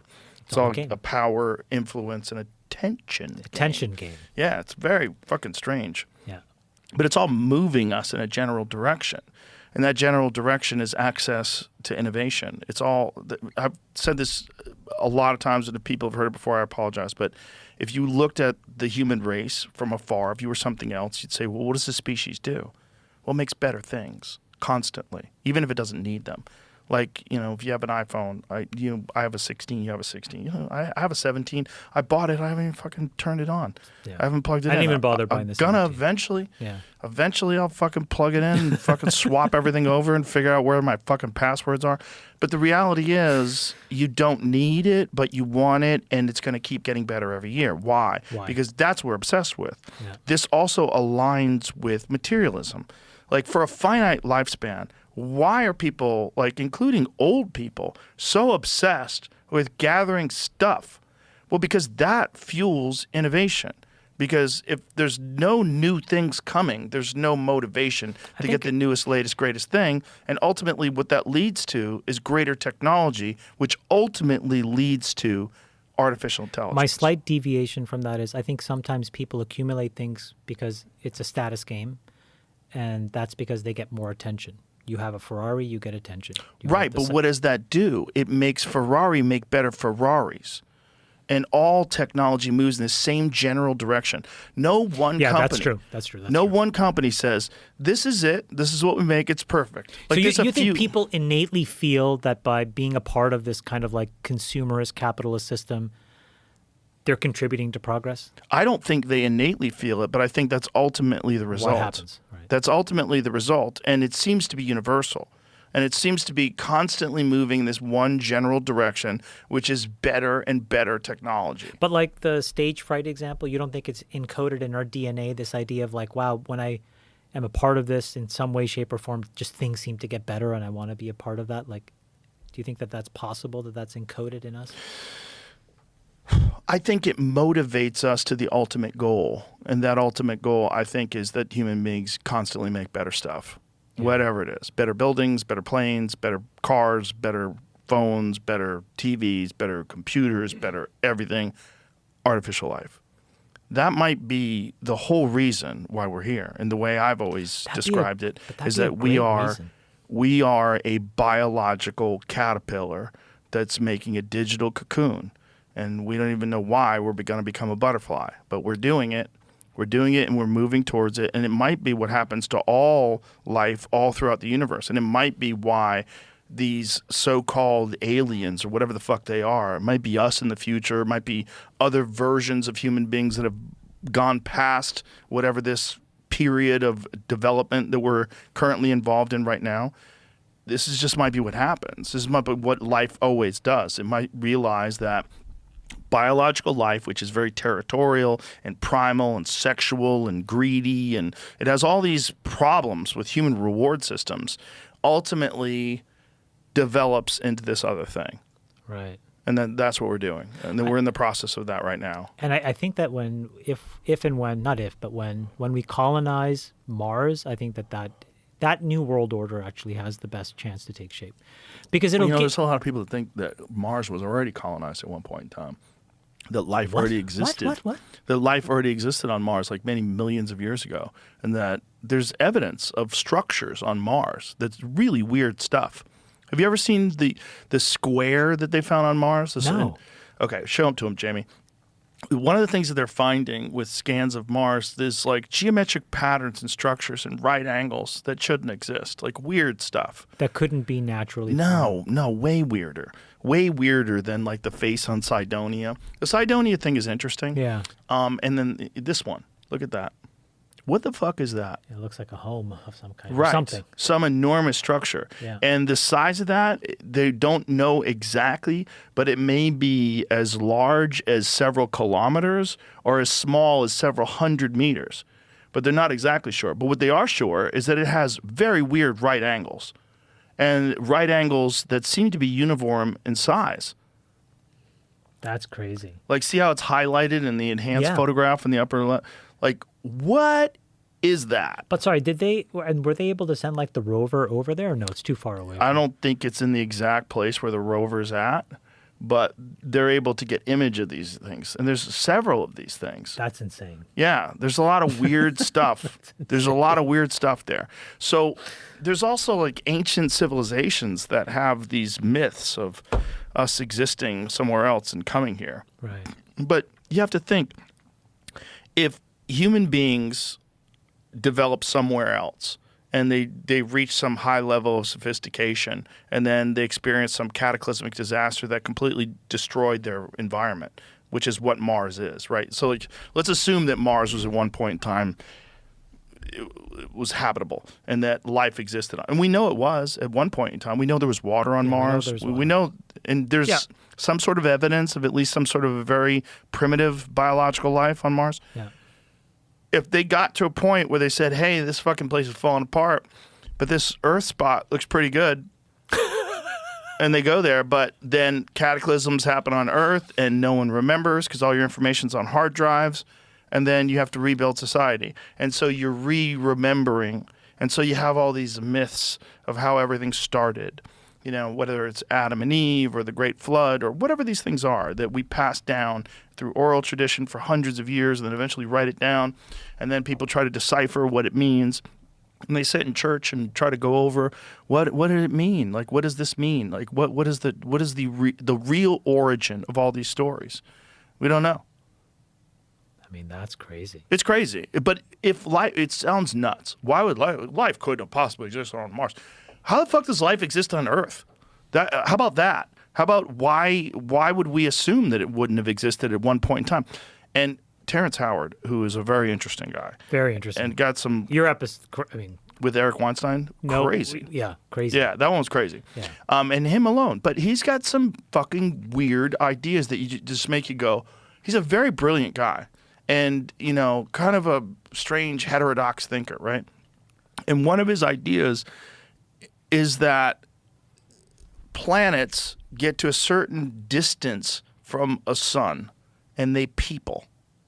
And that it gets to a certain climate and a certain distance. And his idea is that, I don't know if you realize that there's a giant ejection of of some coronal mass ejection that just happened recently on the sun, and they're very concerned about it. They don't know what's going to happen. It happens all the time. The sun releases these giant chunks of material, and he thinks that these materials get far enough away from the planet, and then they coalesce into planets, or far enough away from the sun, they coalesce into planets, and as time goes on, they get a further and further distance from the sun, and then obviously they get hit with asteroids, and there's panspermia, and water gets into them from comets, and then they develop oceans, and then they develop biological life, and when they have a certain amount of distance from the sun, they people.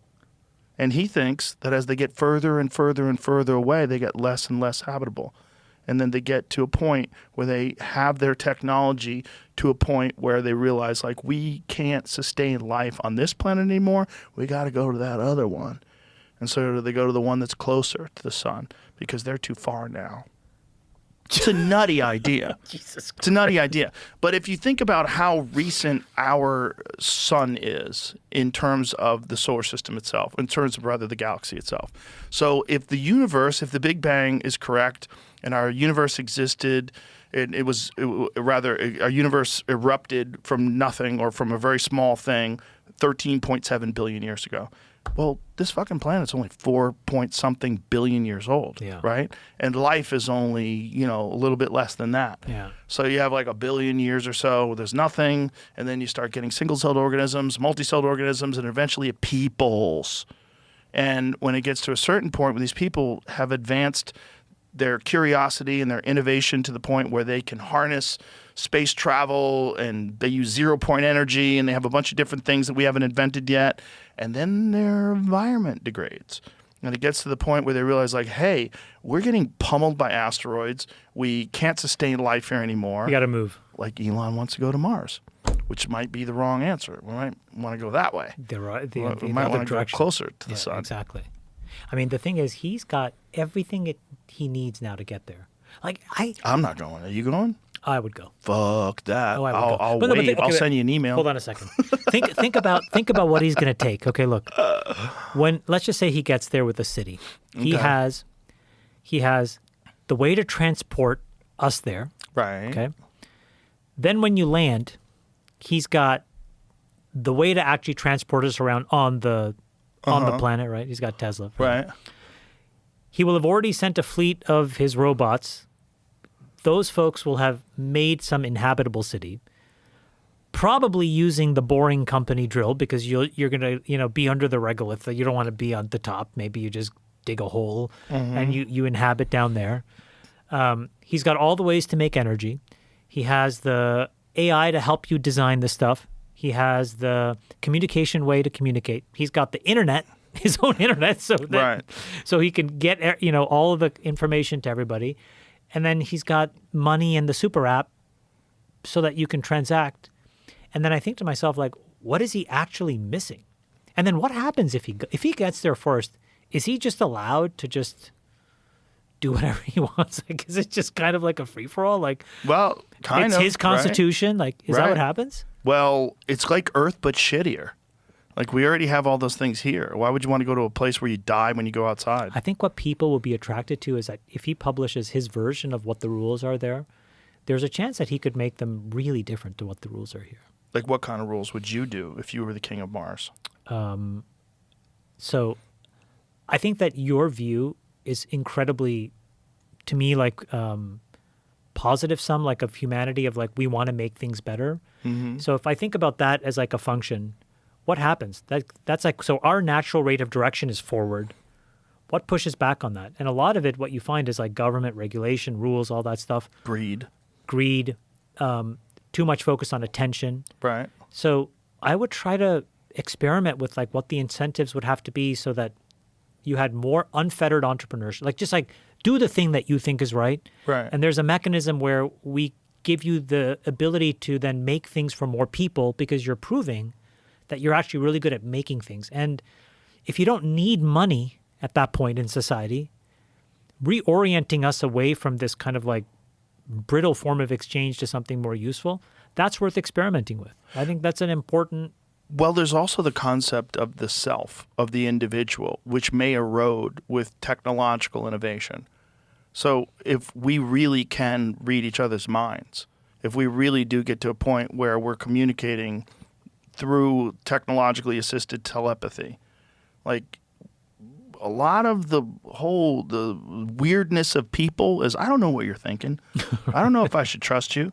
You know, this motherfucker might be devious, you know what I mean? Well, Right. we'll know. Right. And there will be no need for all that if we really are all one. Right. If that's ultimately something that can be achieved with technology. Like this hive mind. Yes, like legitimate hive mind. Right. And then, like, look where society's going. Gender's kind of falling apart.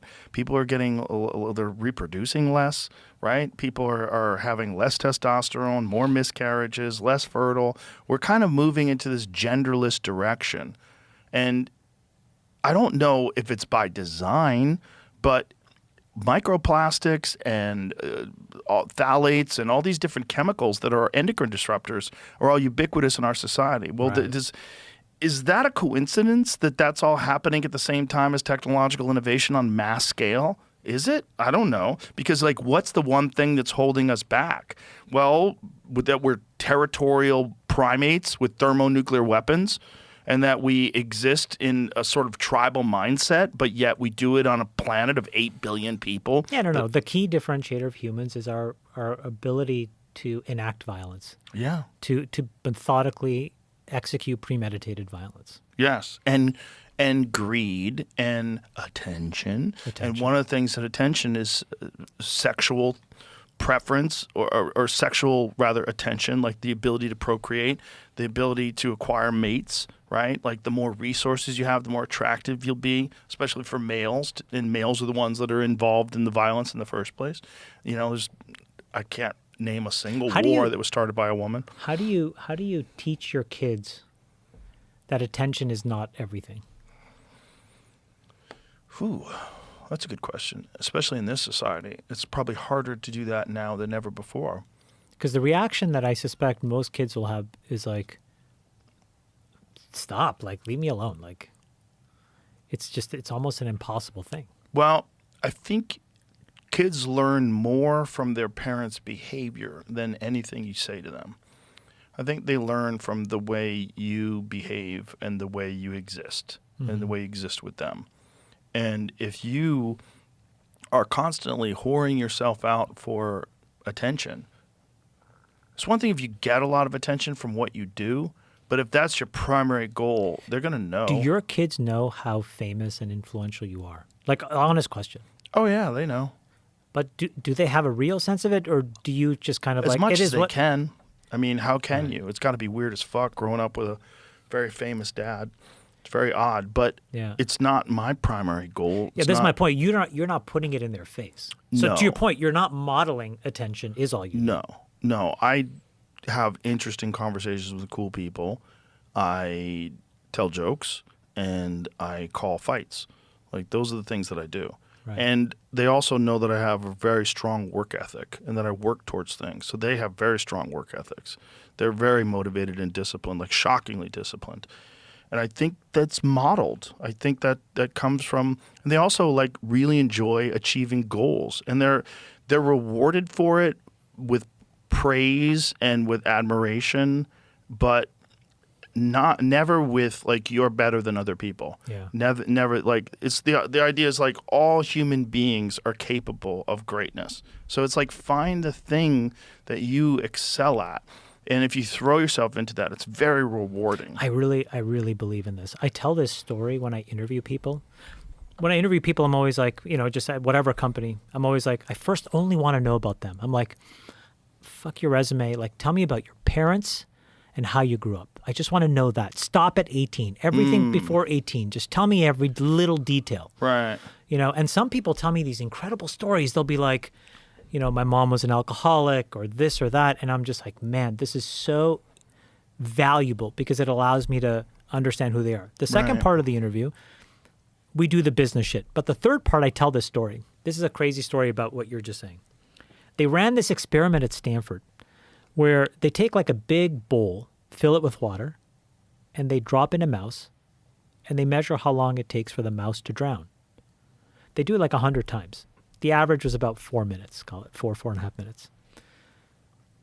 Then they run the experiment again, 100 mice, and at minute 3 or 3.5, they take it out, they dry it off, they play it music, and they whisper like sweet nothings into the mouse's ear. They drop the mouse back in the water, and that mouse treads water for 60 hours the next 100 mice on average. And the upper bound was 80. And I thought to myself, like, that is all just potential right there. Like, that's all, like, there's all this latent potential. So if an animal has it, I'm going to assume that humans have it too. Right. But you never get a chance to unlock it. Like, the average person is just kind of like living a life where they're maybe scratching 5 or 10% of their potential. And the question is, how do you get to that other 90%? Like, how does the second batch of mice, how do the second batch of mice tread water for 60 hours? Well, Does that make any sense to me? Well, the same mice, right? I think No. I think the mice get rescued. They get rescued, And dried then off. when they try it again, 60 those hours. same mice Yeah, correct. last longer, right? Yeah. So it's the same mice. So it's an experience. So they have experience now. They understand that they can tread water where they didn't die. So they understand that they can survive where they didn't know that they could survive the first time they were thrown into the water because they'd never been thrown into water before. Right. That's the same thing that happens to people when they fight. Like the first time people ever have a competition, they fucking panic and they get really scared and they get really like filled with anxiety. But after a while, you get relaxed. And that's when you get really dangerous because then you get calm and you could keep your shit together while you're in the middle of all this chaos because you have the experience of it. Without the experience of it, very few people do well the first time. Right. Unless you're exceptionally talented and you have other competition experience, like you've competed in other things, like maybe you played football or some other things, and you know what it's like to actually perform under pressure. What is the version of giving more humans a chance to get to that? Well, I think sports are really good for that because performing under people paying attention to you and performing where people are trying to stop you from doing something and you're trying to do something and there's all these unknowns and recognizing that hard work allows you to do whatever you're trying to do better than you previously had. One of the things my martial arts instructor said to me when I was young is that martial arts are a vehicle for developing your human potential. And that through this very difficult thing that you're trying to do, you're learning that, oh, if I just think smart and think hard and train wise and train hard and discipline myself to endure suffering so that I can develop more endurance and more speed and more power and more technique because I accumulate all this information and I really think about what it is and apply it with drills and with training, I can get better at this thing. And every time I get better at this thing, I get rewarded psychically, like mentally. You feel better. Like I know that I'm better now. And then there's the belt system. Or you start off, you're a white belt, and in Taekwondo you get a blue belt, and then after you get a blue belt, you get a green belt, and then if you get or I think it's green belt first, and then blue, I forget how it goes, and then it's red belt and black belt, and like when you're a black belt, you're like holy shit. So it's this thing where you've developed to a point where you've gotten to this next stage. So all along the way you've been rewarded for your hard work, and then you realize like, oh, I could do this with everything in life. Is a reward different than attention? It is. Yeah. It is because it's internal. Right, you're realizing that you could apply this to whatever it is, to carpentry, to music. It's just a matter of focus and attention. And some people, unfortunately, never find a vehicle. They never find a thing that they can throw themselves into. They realize and this is not unique. It's not like I'm an unusual person or anybody is. I mean, there's people that have unusual physical gifts and some people have unusual mental gifts. But the reality is, no matter where you start, everyone can get better. And when you do something, whether it's learning to play guitar, as you get better at it, you realize oh, this is what it's all about. Yeah. It's really all about applying yourself to something and then feeling this immense satisfaction of your hard work paying off. And that motivates you to work hard at other things. And if you don't find that early on, it's very difficult to find real satisfaction in life. Yeah, I've always had something outside of my daily life that is the thing that I actually care about.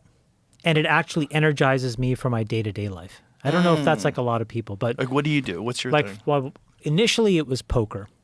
And even now I obsess about the game because it's infinitely more complex than chess. Like chess, you can get to a place where you can roughly be good. Poker, it's just constantly, there's just too many variables. There's human emotion, there's human psychology, the number of people, all of this stuff just makes the complexity of the game something that I find magical. And so I sit there and I try to understand, like, why am I doing the things that I'm doing? And so much of it comes back to being a mirror about what's happening in my daily life. It's the fucking craziest thing. Like, I'm super insecure. I'll go into poker and I will just lose for weeks at a time. But it's because I'm insecure in my daily life. And what's happening is that I'm trying to find these quick wins and quick solutions. Because I'm in a state of insecurity. I'm anxious. I have this anxiety. And so it's become a great mirror for me. So that used to be a thing. It still is a thing.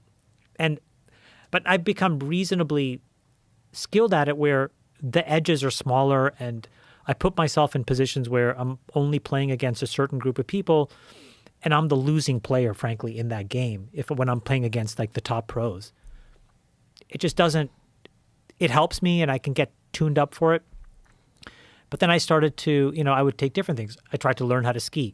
Basically impossible when you're older. I look like a fucking idiot. Like, How old were you when you tried? I started when I was like, I was a good snowboarder. So I was snowboarding my whole life. And then my kids skied. And so I'm like, okay, well, I want to do this as a family. So I was like 42 or something when I tried. I'm 49 now, almost 50. It's brutal. I mean, it's like, I look like a fucking idiot. Like, it's like this gangly giraffe, like trying to get down the mountain. And then now I started golf. And man, I got to tell you, I used to play a little bit, then I stopped. But there's something to me about being outside where just like being in nature, I find like really motivating. It's a vitamin.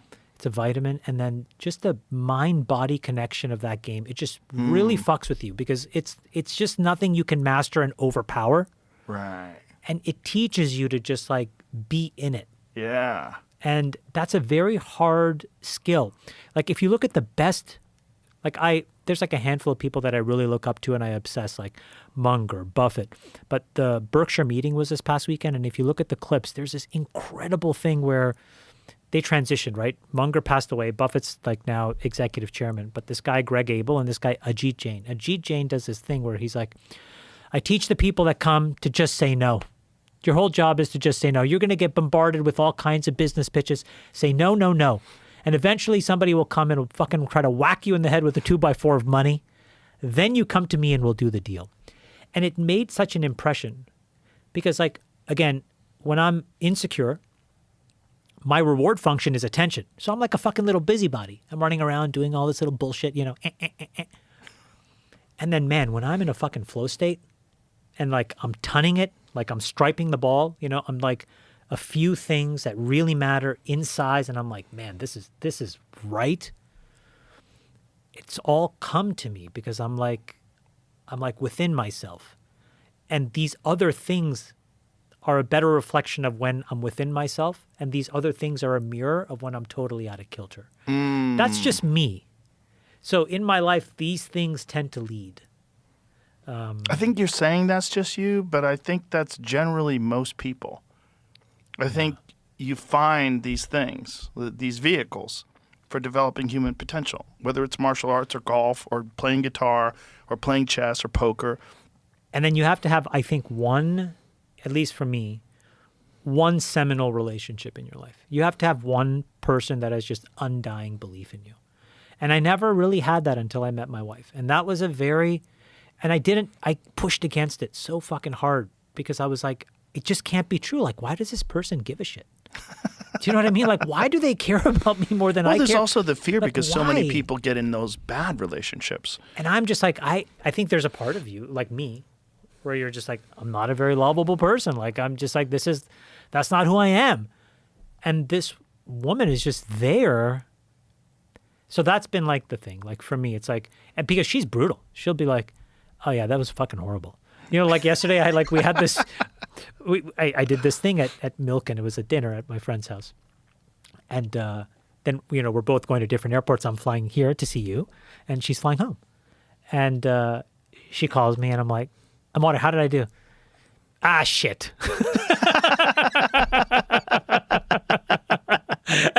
but no, there's the parts that I did well, and then she critiques the other parts that she didn't like, and then I say, which is like it's so, again, I'm insecure, so I'm like, I want the self-serving.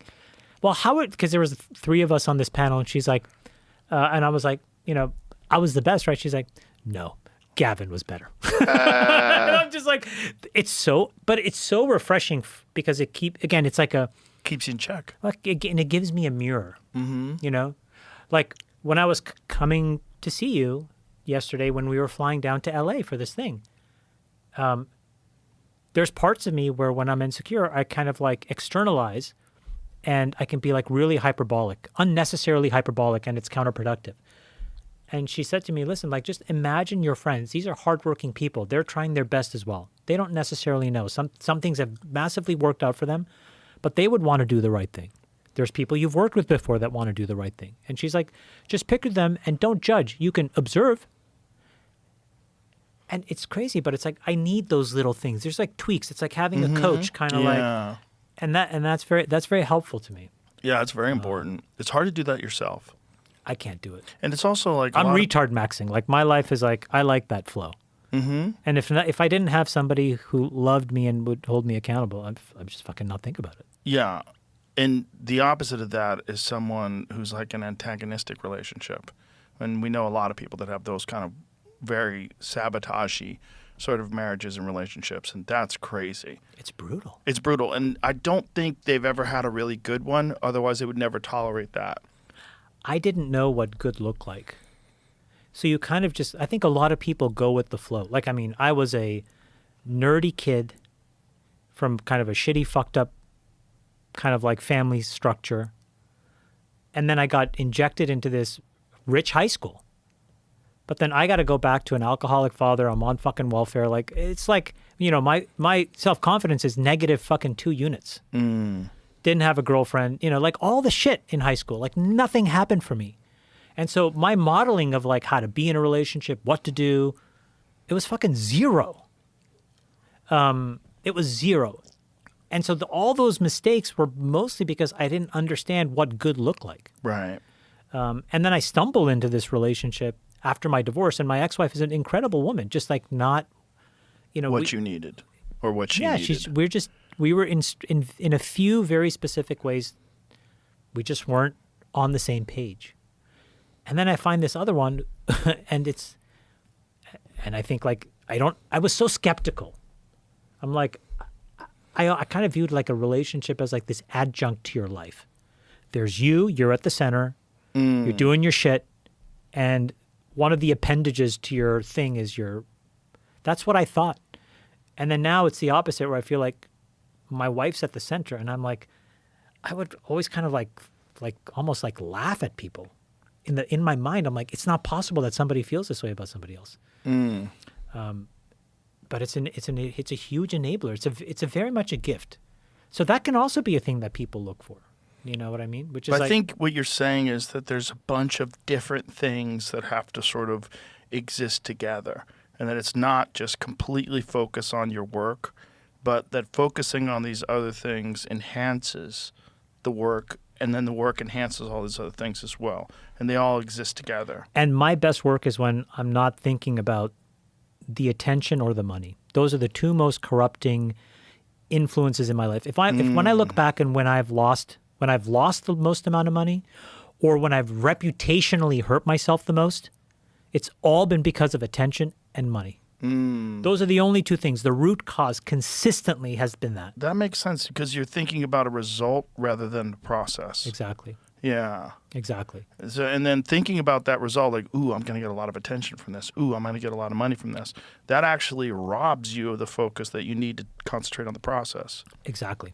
And the thing about the process is that so much of that, when you're in a flow state, you're proud of, irrespective of the size of it, because the meetings are the same. Do you know what I mean? Like, right. You're in the same fucking 35-minute meeting or 45-minute meeting debating a product or debating a thing. But the minute that I start to feel like embarrassed about company A versus company B, or decision A versus decision B, now my mind is like, okay, hold on a second here. I'm about to run myself off the cliff. Yeah. Or, I had this dinner last week, And this is what's amazing. Like, we're talking about poker. Well, so I'm having dinner with my wife and a friend. And she's like, how are you doing? Just like a very generic, nice question. Right. And I go into this long fucking diatribe of like, well, you know, the investing thing, this, and then I started this other thing, that. And my wife's looking at me like, what the fuck are you rambling on about? And then it got worse, Joe. It got worse. It got even fucking worse. Then I'm like, you know, but then I had this poker game. I started rambling. It's normally on Thursdays, but then I moved it up to Wednesdays, but then I moved it up to the city because my friend's having it. And then I name dropped who the guy was. And my wife just looks at me like, what the fuck is going on with you? So the dinner ends, and then she's like, what the fuck is going on with you? She's like, that was insane. And I had no idea that I was doing it. And I'm like, okay, we need to put Humpty Dumpty back together again because I'm about to go on Rogan and I can't go off fucking like a crazy wild man. But it's an enormous gift. That's been my biggest unlock in these last like 8 or 9 years. Like I feel like I'm kind of like adding skills to my toolkit.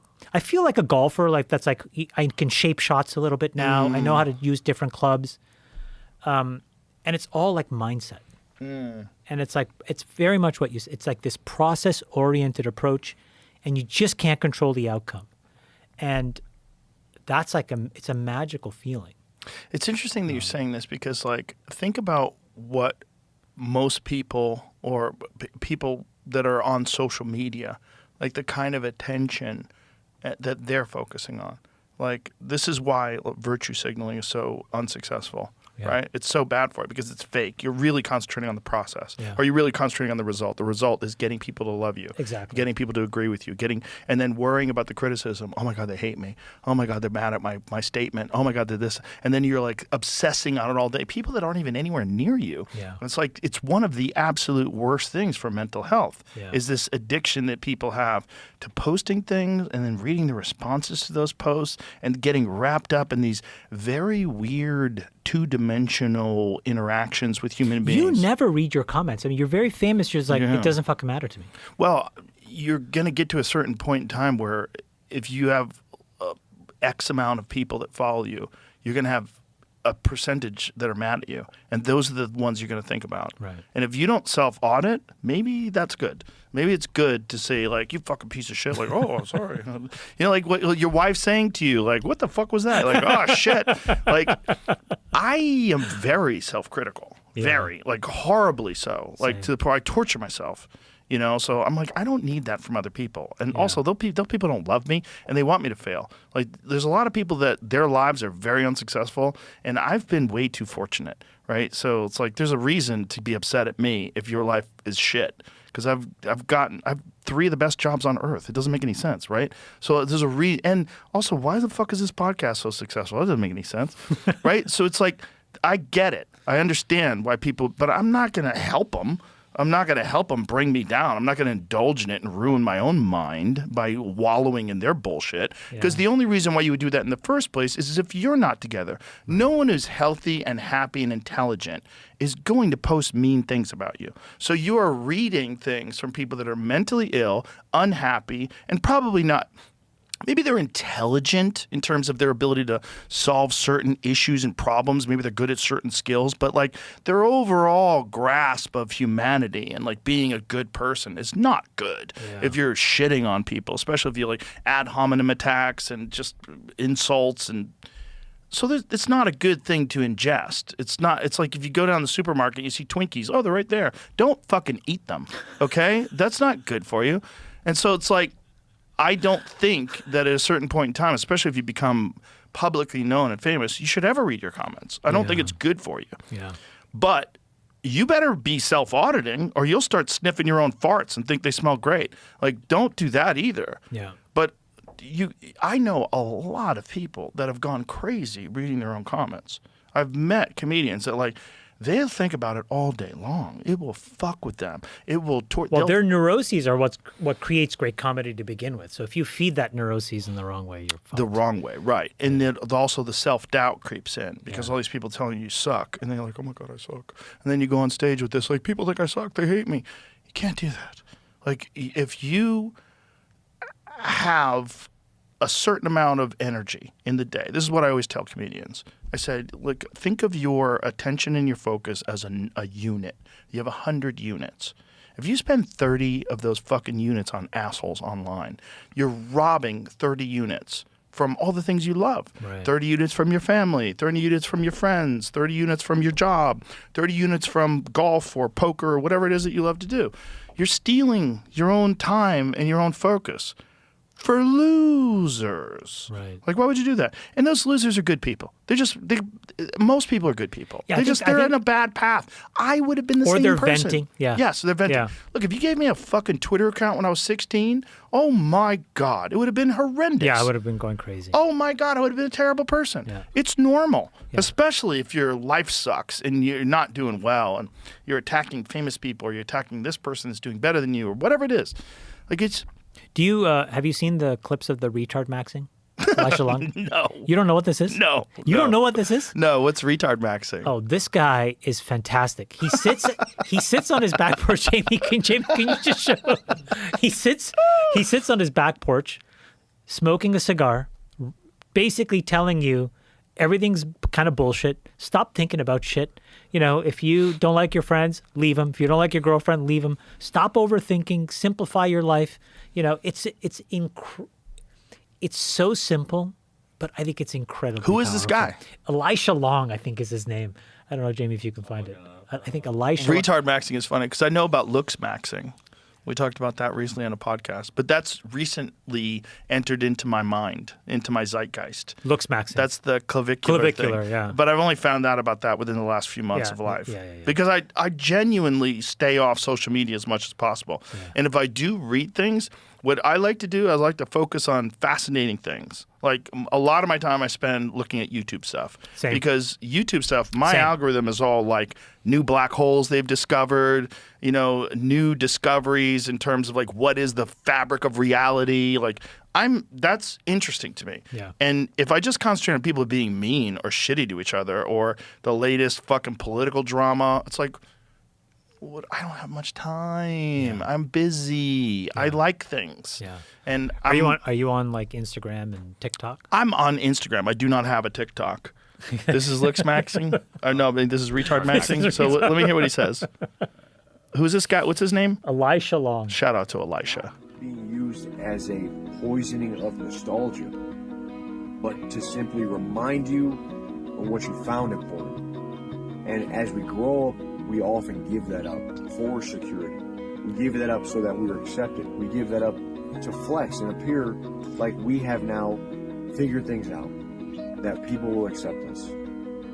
The only way that you will truly be successful is if you are righteous and you live according to your nature and you play, man, and you don't let people take play away from you to be at the circus and be oohed and awed and worried about all the bullshit.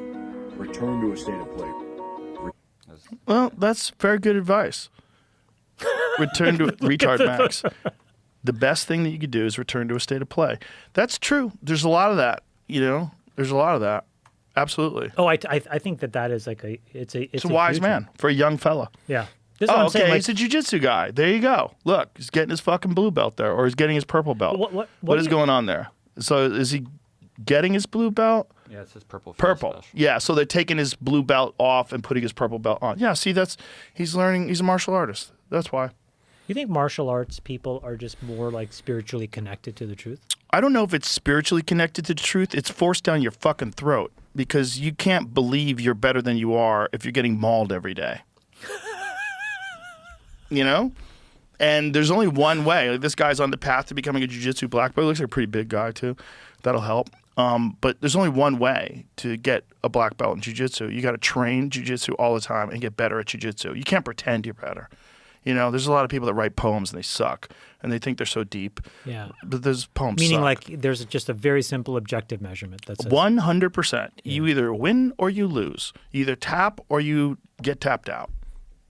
You know, you tap somebody or you get tapped out. But can you get a black belt in some gym that's easier than a different gym or something like that? Or? Sort of, kind of, but not really. I mean, everybody's trying hard. I mean, there's definitely better gyms where they're more technical and their program is much more systematic and they're better at breaking down skills, like how to develop skills. There's definitely better gyms. There's better schools. There's better places to learn. But everywhere you learn, you're going to have a bunch of people that are trying hard. And you have a bunch of people that are trying to learn these. And also today, because of the internet, you could go on YouTube and there's thousands of tutorials breaking down new moves. Jiu-jitsu is like endlessly complex. Well, one of my kids has ADHD. And one of the things that was recommended to us was jiu-jitsu. Yeah, what is ADHD, man? It's not even fucking real because I definitely have it. And I think we all have it. I think it's a superpower. I think we all have it. I do not focus well on things that I think are boring. But if you give me something that I love, I'll play pool for fucking 12 hours in a row. It's crazy, but like the reason I got back into golf is my 7-year-old gets on the course and sometimes you can talk to him and he's not making, he's like just like in his own world. Exactly. And then you start talking about chess or jiu-jitsu or whatever, and then we get him on the golf course, and this kid is just dialed in. Yeah, superpower. And I'm like, holy shit. And they say that that's a disease. That's crazy. It's crazy. Because if you find a thing that kid loves, he's going to excel at it above and beyond most humans. He does these chess classes, and like, look, he's 7. So I'm like, all right, motherfucker, bring it. Fucking destroy you. I'm going to fucking maul you. And we're playing last weekend, and he goes, "Oh, Dad, you can't castle out of check." I'm like, "Shut the fuck up! I know how this game works." And I go on to beat him, and I went to my wife, and I'm like, "He's 6 weeks away from beating me." I gotta go. And then I spent 2 days. I spent 2 fucking days on YouTube, and I was like, "Okay, I gotta brush up on my openings, and I got. Oh my god, I don't have time for this hilarious. shit. But I can't let this 7-year-old beat me." You know what I mean? You're gonna have to. And I'm like, and I was like, how do I stall this until maybe he's 10 or 11? Then it's like, okay, fine, you finally beat me. Congratulations. You have to think of him as an extension of you and be happy when he does. Oh my God. Yeah, that's just how it is. Look, if you're a man and you have a son, I have all daughters, but if I had a son, I would be legitimately terrified that he'd be able to tap me. Because if I had a son, one of the first things that I would do is get them. I got my kids involved in martial arts at an early age, but I didn't force them to keep doing it. They did it for a certain amount of time, and then they went on to do a bunch of other things that they enjoy better, which is fine. But I think it's good to learn some skills, learn how to defend yourself, so you're not completely lost. I think it's good for you. It's good to learn. It's good to develop confidence. But for boys, I think it's critical. Especially boys with my kind of DNA. I'm like, I think it's good to get that shit out of your system. But if I had a son, there'd be a certain point in time, I'm like, it's a matter of time before this motherfucker can kill me. It's like, I mean, I'm 58 years old. If I had a 20-year-old kid, like, he could probably kill me. He'd kick your ass. Probably fucking kill me. He'd kick your ass. Yeah. It's like, what am I going to do? There's nothing you can do. You just have to accept it and then hope your relationship with him is strong enough that he still respects you, even though he can kill you. Because it can't be entirely bait. Look, there's a lot of martial arts instructors that are old and they're revered and respected, and nobody wants to try to hurt them, right? Because you realize if you learn enough, you get to a certain point in time, you realize, like, I'm a much better dad to my sons than I am my daughters. And I mean this in the following way. My daughters have the run of the place, whatever they want. I'm in love with them. I don't love them. I'm in love with them. Whatever they need. Right. They can just enamored by. They're just like, they can control me. They just kind of send me in one direction or another. I'm just like, I'm by the way, they know that too. I'm enslaved by them. Yes. And I just want their attention. Any small little shred, I'm like. But with your son, you keep him in check. Whereas like my sons, and I'm doing everything that I think I'm supposed to be doing. Now, the good news is my, daughters are just different. Like, they're girls. They're just, so they don't need the same kind of like tough love-ish. Right. But then my boys reveal their characteristics in ways that really surprise me. And I'm just like, man, this is so fucking awesome. Parenting has been the best. Like when slowing down and actually being in it. Mm-hmm. And I'm like, fuck, this is amazing. It is pretty amazing. And watching your kids get really good at things is really fascinating. It's fascinating. I told you this story before, but like, my son, my oldest son, this is my 17-year-old. It's just a great kid. He goes, he's like, okay, I'm applying for college. And I'm like, great, let me take you to the Naval Academy, West Point. Let me show you these service academies. And he sees those and he's like, these are incredible. But then he's like, I think I want to go to like, Georgetown or Vanderbilt or whatever. And I'm like, hey, man, that's like just a bigger version of your high school. And whatever, if that's what you want to do, you do you. And, but, I'll help you like kind of get to the starting line here, but you're on your own. And he had to get a job because I'm like, if you're going to get into these schools, you got to get a job. And so he tries to, last summer, I just started fucking screaming at him. And I'm like, you fucking louse, you haven't done anything. And this was at like another kid's, at our son's birthday party. I scream at him, he starts crying. I'm like, you need to do more. Then my wife screams at him, he starts crying again. Then my ex-wife screams at him, he starts crying again. And he just goes, I'm out of here. He walks out. Meanwhile, I start panicking. And I'm like, I got to Tiger Dad this situation. So I start texting a few friends trying to figure out, hey, can I, do you guys want to hire this kid? He's like really, he's a pretty smart kid, did all this stuff in robotics, yada, yada. One of them says, I'd be willing to interview him. I call him and he's like, Dad, I got a job. I said, what do you mean you got a job? I said, I went around downtown, went to all these places, and I was in a McDonald's. And the woman was having a little bit of difficulty speaking English, so I just spoke to her in Spanish. I got the application. I sat down at the desk, and the guy having lunch beside me said, hey, I heard you needed a job, and I really like the way you talk to this woman. I'm the general manager of the car wash down the street. Come and work for me.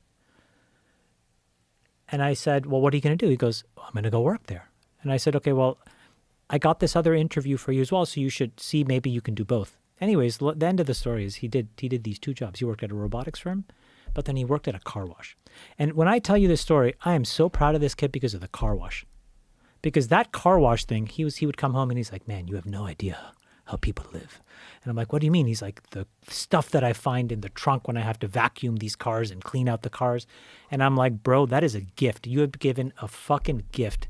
That is the thing that if you take with you, you'll be golden the rest of your life. Because all this other shit is all kind of manufactured. I help because I'm anxious, I'm insecure. Mm-hmm. But that shit you did on your own. And that thing is what people will fucking respect when push comes to shove. It's also jobs that suck are really good for you. So good. Yeah. I used to work at Burger King when I was 14. Man, let me tell you. You were 14 and you had a job?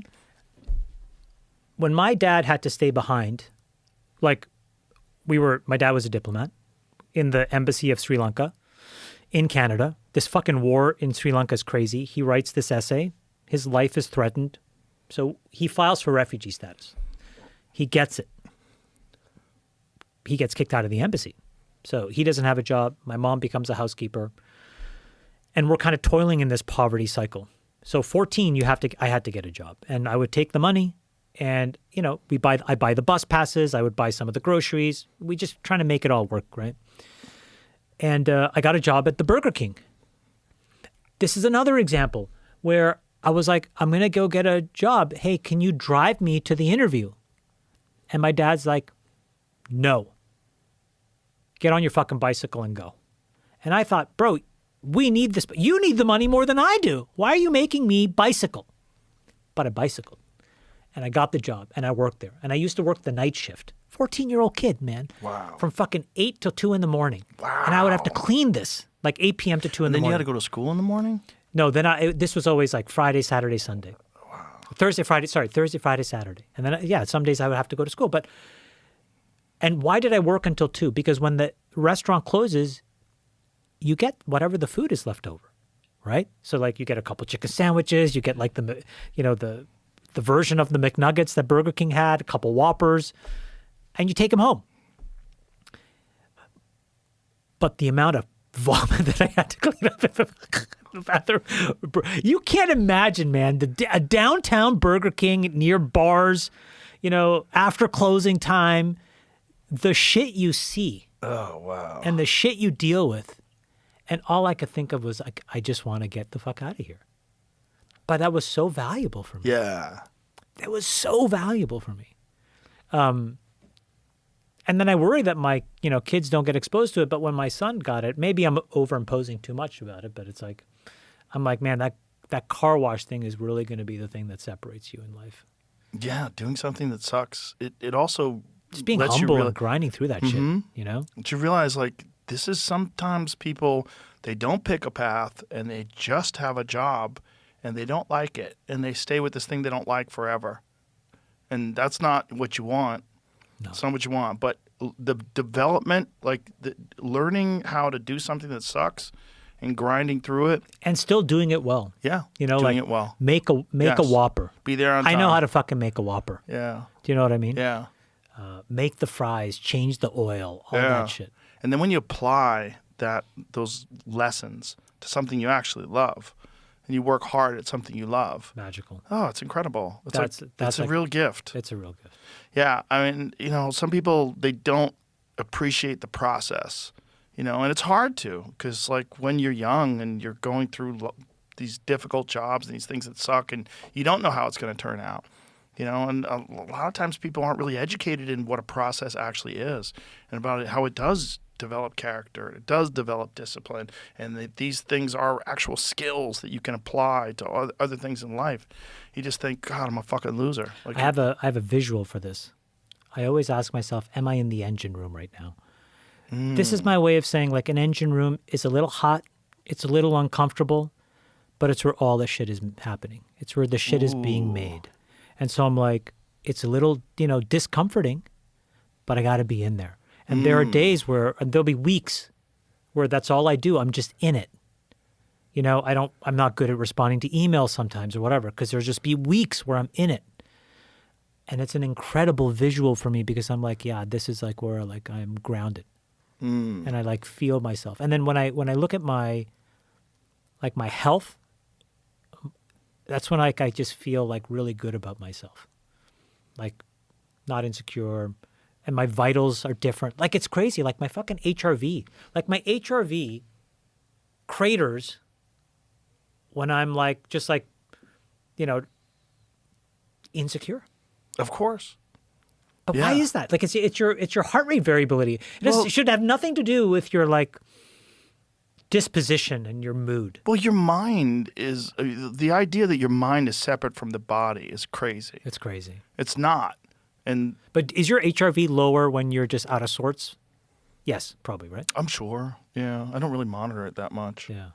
And I try not to ever get out of sorts, too. And one of the ways that I keep from getting out of sorts is daily discipline.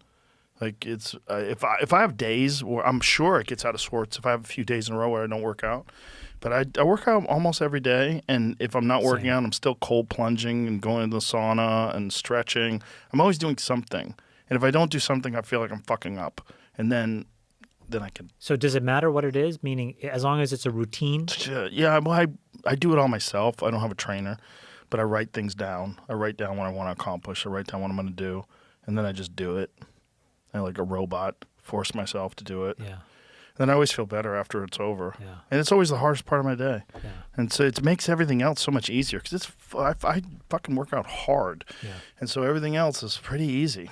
Yeah. You know, because the strain, like just being in that fucking cold water or just going through Tabatas on a Airdyne bike, like this shit's hard. Yeah. It's really hard. Like I could die right now hard. Yeah. And so everything else is like, how hard is it going to be? Oh, it's uncomfortable. Oh, boo-hoo.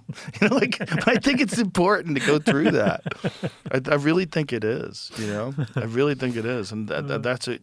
The difference between, you know, sanity and like having a very slippery grip on your own personal sovereignty.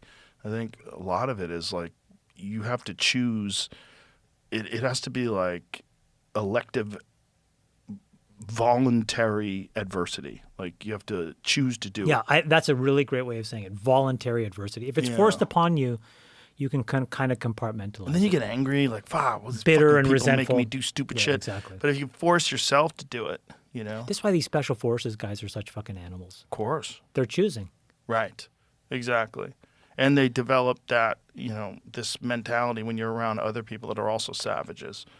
You know, you realize like there's other people out there in the world that are not making excuses and they are getting after it every day and they are pushing every day. And the more you can surround yourself with people like that, the people that complain about nonsense and find excuses and focus on other people and bitch about things and why is she doing this and why is this happening for him? Yeah. It's loser mentality. And if you're around more winners, you absorb that. You imitate your atmosphere. Yeah. It's very important. It's very hard for people, especially young people, to find positive influences and to find positive groups. And I think it's one of the reasons why a lot of young people gravitate towards podcasts, because they get to hear interesting conversations with really accomplished people that are fascinating, that are unlike anybody that they're around on a daily basis. Right. And that's also one of the reasons why it's important to find that's why martial arts are so good for young people, because you're around other people that are doing this really difficult thing. And other sports too, whether it's football or wrestling, whatever it is. I actually found the last few years, I go out of my way to not isolate myself. That's one thing. Like being around other people engaging in things has been really healthy for me. Oh, for sure. Oh my God. And I just found what the fuck am I doing? It's like everything is in my little house by myself with everything comes to me. It's so odd. It's odd. It's really very odd. Unhealthy. And it starts to fuck you up in the mind. And then your interaction with humans is only on the internet. Ugh, it's terrible. Or with people that are sycophantically either being paid or need something from you. Yeah. And then I think you're in a really bad place. Absolutely. Whereas if you're in the grind with other people, they're beating you at things, it's great. Yeah, if you're in a situation where there's a bunch of sycophantically connected people to you and they're just all kissing your ass, and I mean, we all know people that are like the heads of companies and that are just like fucking tyrants. I think the trap about being successful, because it's not everything it's cracked up to be, is exactly that. You become so isolated that you become this very caricaturous version of yourself, because you forget what it's like to, just a basic example, wait in line, be kind to other people, be polite, be accommodating, have some empathy. Right. Where are you put in that situation to do those things? Right. You forget that you're just a person. You're just a fucking person. And if you achieve some level of success that you're trying to achieve this level of success so you elevate past being a person, you're missing the point. You're never going to. And if you do, it'll come at a price. I thought being successful was supposed to right all the wrongs that I felt like I missed. And it turns out nobody gives a fuck. No. And it does none of that. I think it's all the process. All of life agree. is the process. I agree. I think as soon as you think that there's a goal, I'm going to retire and experience my golden years, I think it's all horseshit. And that's one of my main fears about AI. One of my main fears about this idea of universal high income and everyone's going to have, ultimate abundance. It's where does anybody find purpose and meaning? And where do you take whatever this thing is that the mind is constructed of, these needs that the mind has that have to be satisfied in order to achieve sanity, in order to achieve some sort of place where you can be at peace, fulfillment. Yeah. You're going to have to do something, man. You're going to have to do something. And I mean, maybe it could just be jujitsu and golf and find some stuff that you enjoy doing and take some benefit in that. But boy, that's not been the case for hundreds of years. That's not how human beings have existed. I mean, but also part of me says, why do we have to work to find those things? Why can't we? Why is it all that? Well, you got to find the thing that's not work. Right, but what I'm getting at is why is our identity all tied up in money and just things and objects and stuff? And this is a fairly new thing in human society, right? Yeah. Why can't it transform into your basic needs are all met? Nobody ever has to worry about starving again. Nobody ever has to worry about not having a home to sleep in. Nobody ever has to worry about not having health care. Nobody ever has to worry about not having education. So then it becomes find a purpose with your life. And as a society, can we adjust? Can we gravitate towards a new way of existing and meaning? And it would probably be great. In one way, it'd be great because we wouldn't have to be constantly thinking, why does he have that and I don't have that and this and that. And instead, it would probably be what can I do to get better at the thing that I love? Right. Let me be a part of a project to do something that seems implausible, but I feel like I'm in the engine room every day. This is great. I'm toiling with these guys. Yes. It's probably not going to work. Some crazy convoluted thing that has a 0.001 chance of success. That can captivate a lot of people. Yes. You know? The process. The process. Yeah. The process. The process is everything, and there's no. I used to like think back when There is no attention in the process. right, There's only attention in the outcome. right, Do you see right. what I mean? Absolutely. Which is another clue and a secret that that's actually where you should be focused. Well, you might get attention, but that's not what you want. What you want is the process to work out. You want to get better at whatever it is you're doing and get that thing to a better place than it is right now currently. Right? That's what you're thinking of. You're not thinking of, I am going to get all this attention. I'm going to be on the cover of a magazine. Rah. Yeah, you can't be that. That's not good for anybody. But everybody thinks that's what they're going to get. Oh, I'm going to get Everybody this. thinks that's what they want. Yeah. Right. And the problem with that is that it's not what you want. No. And then now we're going to completely upend, potentially, all of that. Yeah. Well, maybe it'll coincide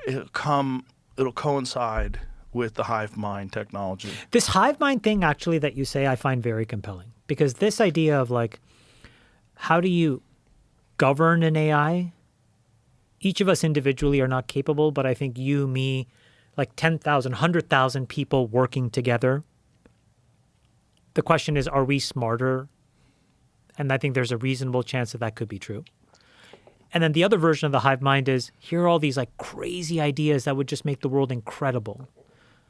And a group of 1,000 people go off and they kind of jointly work on that together. That I find super fascinating. Like that could be it. Like it could be like, 1,000 physicists are like, we're going to create this new interstellar form of transportation. And they just go off and they're just like, they don't have to worry about existing because all of that's paid for. Well, it also could solve all of our problems that we have with like haves and have-nots. If we're all one, how could we tolerate have-nots? How could we tolerate people living on dirt floors in third world countries with no access to clean water? We wouldn't tolerate it. We wouldn't tolerate it. Because they would be us, and we would understand that. Yeah. I mean, it could be like a complete game changer in terms of human civilization. It could really move people into a complete next direction. I mean, it could eliminate crime and violence, which sounds insane. Like, boy, that's so utopian. Like, oh, why don't you suck on some crystals, you fucking hippie? But legitimately, if everybody has a cell phone, which essentially everybody does, right? Right now, in this time and age, if we get to a point where everybody is connected, everybody is hive mind connected, you're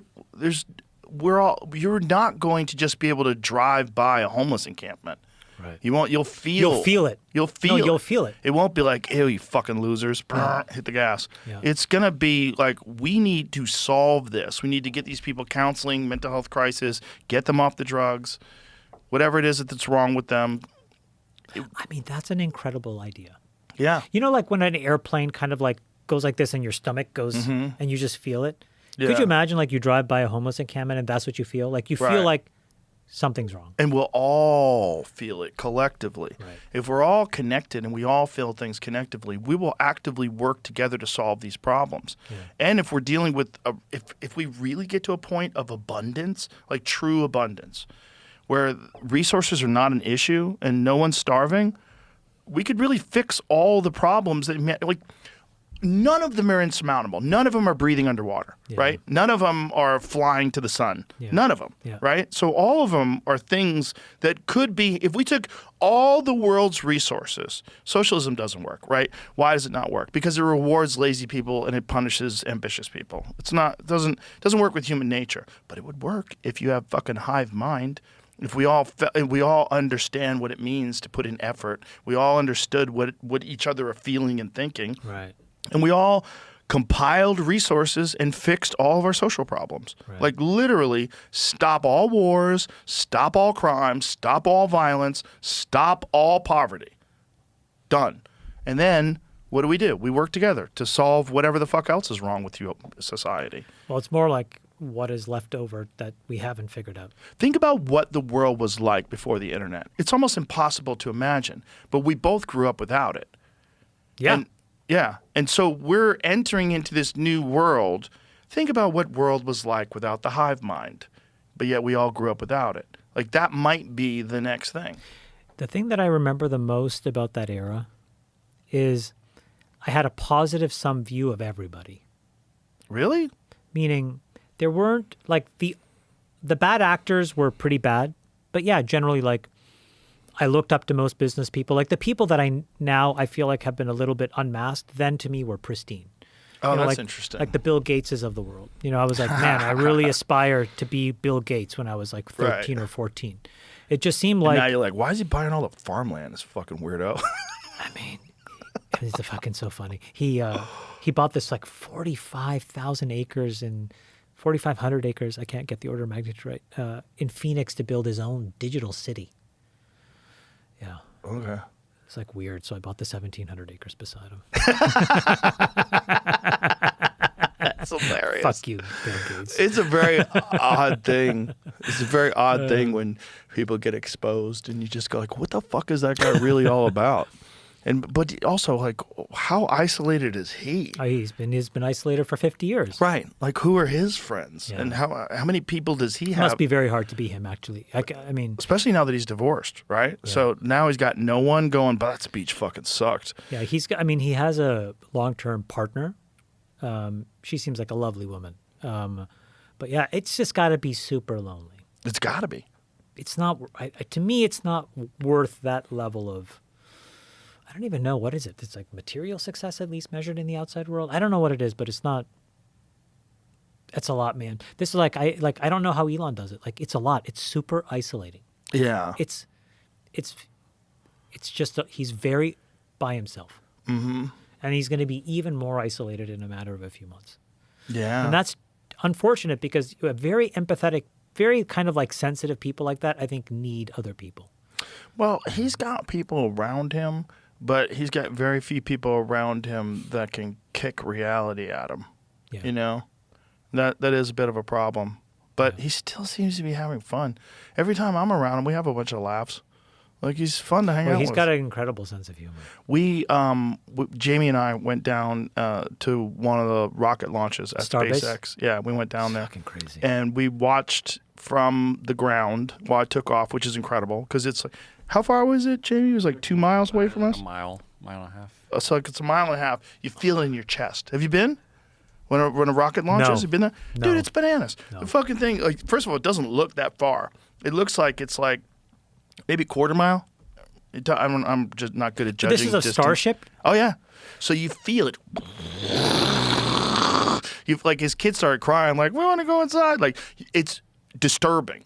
Like, the amount of energy that's coming out of these fucking rocket boosters. And then I hung out with him in the command center while the rocket was flying through space, and we're watching it on all these monitors, and then lands in the water in Australia. And he's cracking jokes the whole time because the thing is like losing pressure because they're stress testing all this stuff, exactly. which is really funny when really dumb people go, oh, he's a fucking dumbass. His rockets keep blowing up. Like they just don't understand. Like, the only way you find out what the capability of this technology is you have to like let it blow up, and then you go, Exactly. okay, it needs to be thicker. It needs to Exactly. be this and that, and we need to add these things, and there's sensors everywhere, and so he's cracking jokes the entire time while this thing is like losing pressure, and it eventually wound up landing, and it was fine, but it did have a hole in it. But it was just like he's laughing, like he's having a good old time. He's not freaked out. No. You know, he's uniquely built to handle it.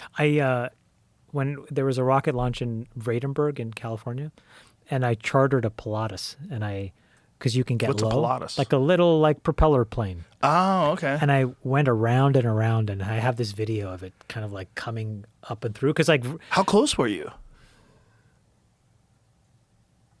100 miles, Oh, wow. but it's like right there. Uh-huh. You know, because the distance, and, Right. and it's coming up, and I'm kind of going around. It was the craziest thing. It was cool. It was super Yeah. cool. That shit is super cool. It's very cool. Oh, my God. It's very cool. I mean, just Starbase is bananas. Just when you go down there and they have their own town, the whole thing is straight. There's fucking cyber trucks everywhere. I'm like, how do you find your car? Like, if Is it an incorporated town? It started off as yes, unincorporated, but I it's believe its own it is. thing now. I believe it's its own town. And Is there a mayor? That's a good question. I think there is. I think we talked about this. I don't remember, though. But the actual factory itself is nuts. Because Jamie and I were both like, this is way bigger than I thought it was going to be. Yeah. And the rockets are way bigger than you thought. And, like, the garage doors are fucking bananas. They got a city government website, commission, mayor. That's crazy. It's really crazy. Bobby Peated is the mayor. Yeah, they have their own Robert little Bobby Peated. That's awesome. Irish pub. And it's really cool. They have really good food. You know, when he opened the first Gigafactory, which was in Nevada, we had a party, and it was like a small opening thing, and so we all drove in there, and I have a video of me in just like a pickup truck driving into the thing. I started the video, and I think it was 43 seconds until it ended. And this was like, a decade ago, and I thought to myself, this is implausible. Like, I've never even contemplated things that could be built this big. I didn't think it was allowed. I don't even know how something like this works. And I was like, how do you envision this whole thing works? It's like, simple. Raw materials in the front, cars out the back. I'm like, that's it? It sounds so simple. Well, he thinks big. Yeah. He thinks big, and thank God he's around. I mean, if he wasn't around, if he hadn't purchased Twitter, I think our entire civilization would look very different. Very different. It would. I mean, that sounds like a very grandiose thing to say. Sounds hyperbolic, but you're right. I think it's true because I think free speech is a core component of our civilization, and I don't really think we had it. Yeah. I think it was curated, and it was very tightly controlled by the actual federal government, which is spooky. No. It decided what we should be paying attention to. Yes. Just put it very simply, without kind of like, and that's not right. Right. Because when they're telling you to pay attention to this, and the actual issue is this, and you cannot, then you can't fix what's actually broken. Right. And we start to basically be like we're part of just a useful idiot for these people. Yes. And that's not right. It's not right. Listen, man, this was a lot of fun. It's always great to talk to you. Thank you very much for doing this. It was very cool. Let's do it again sometime. All right. Thank you. All right. Bye, everybody.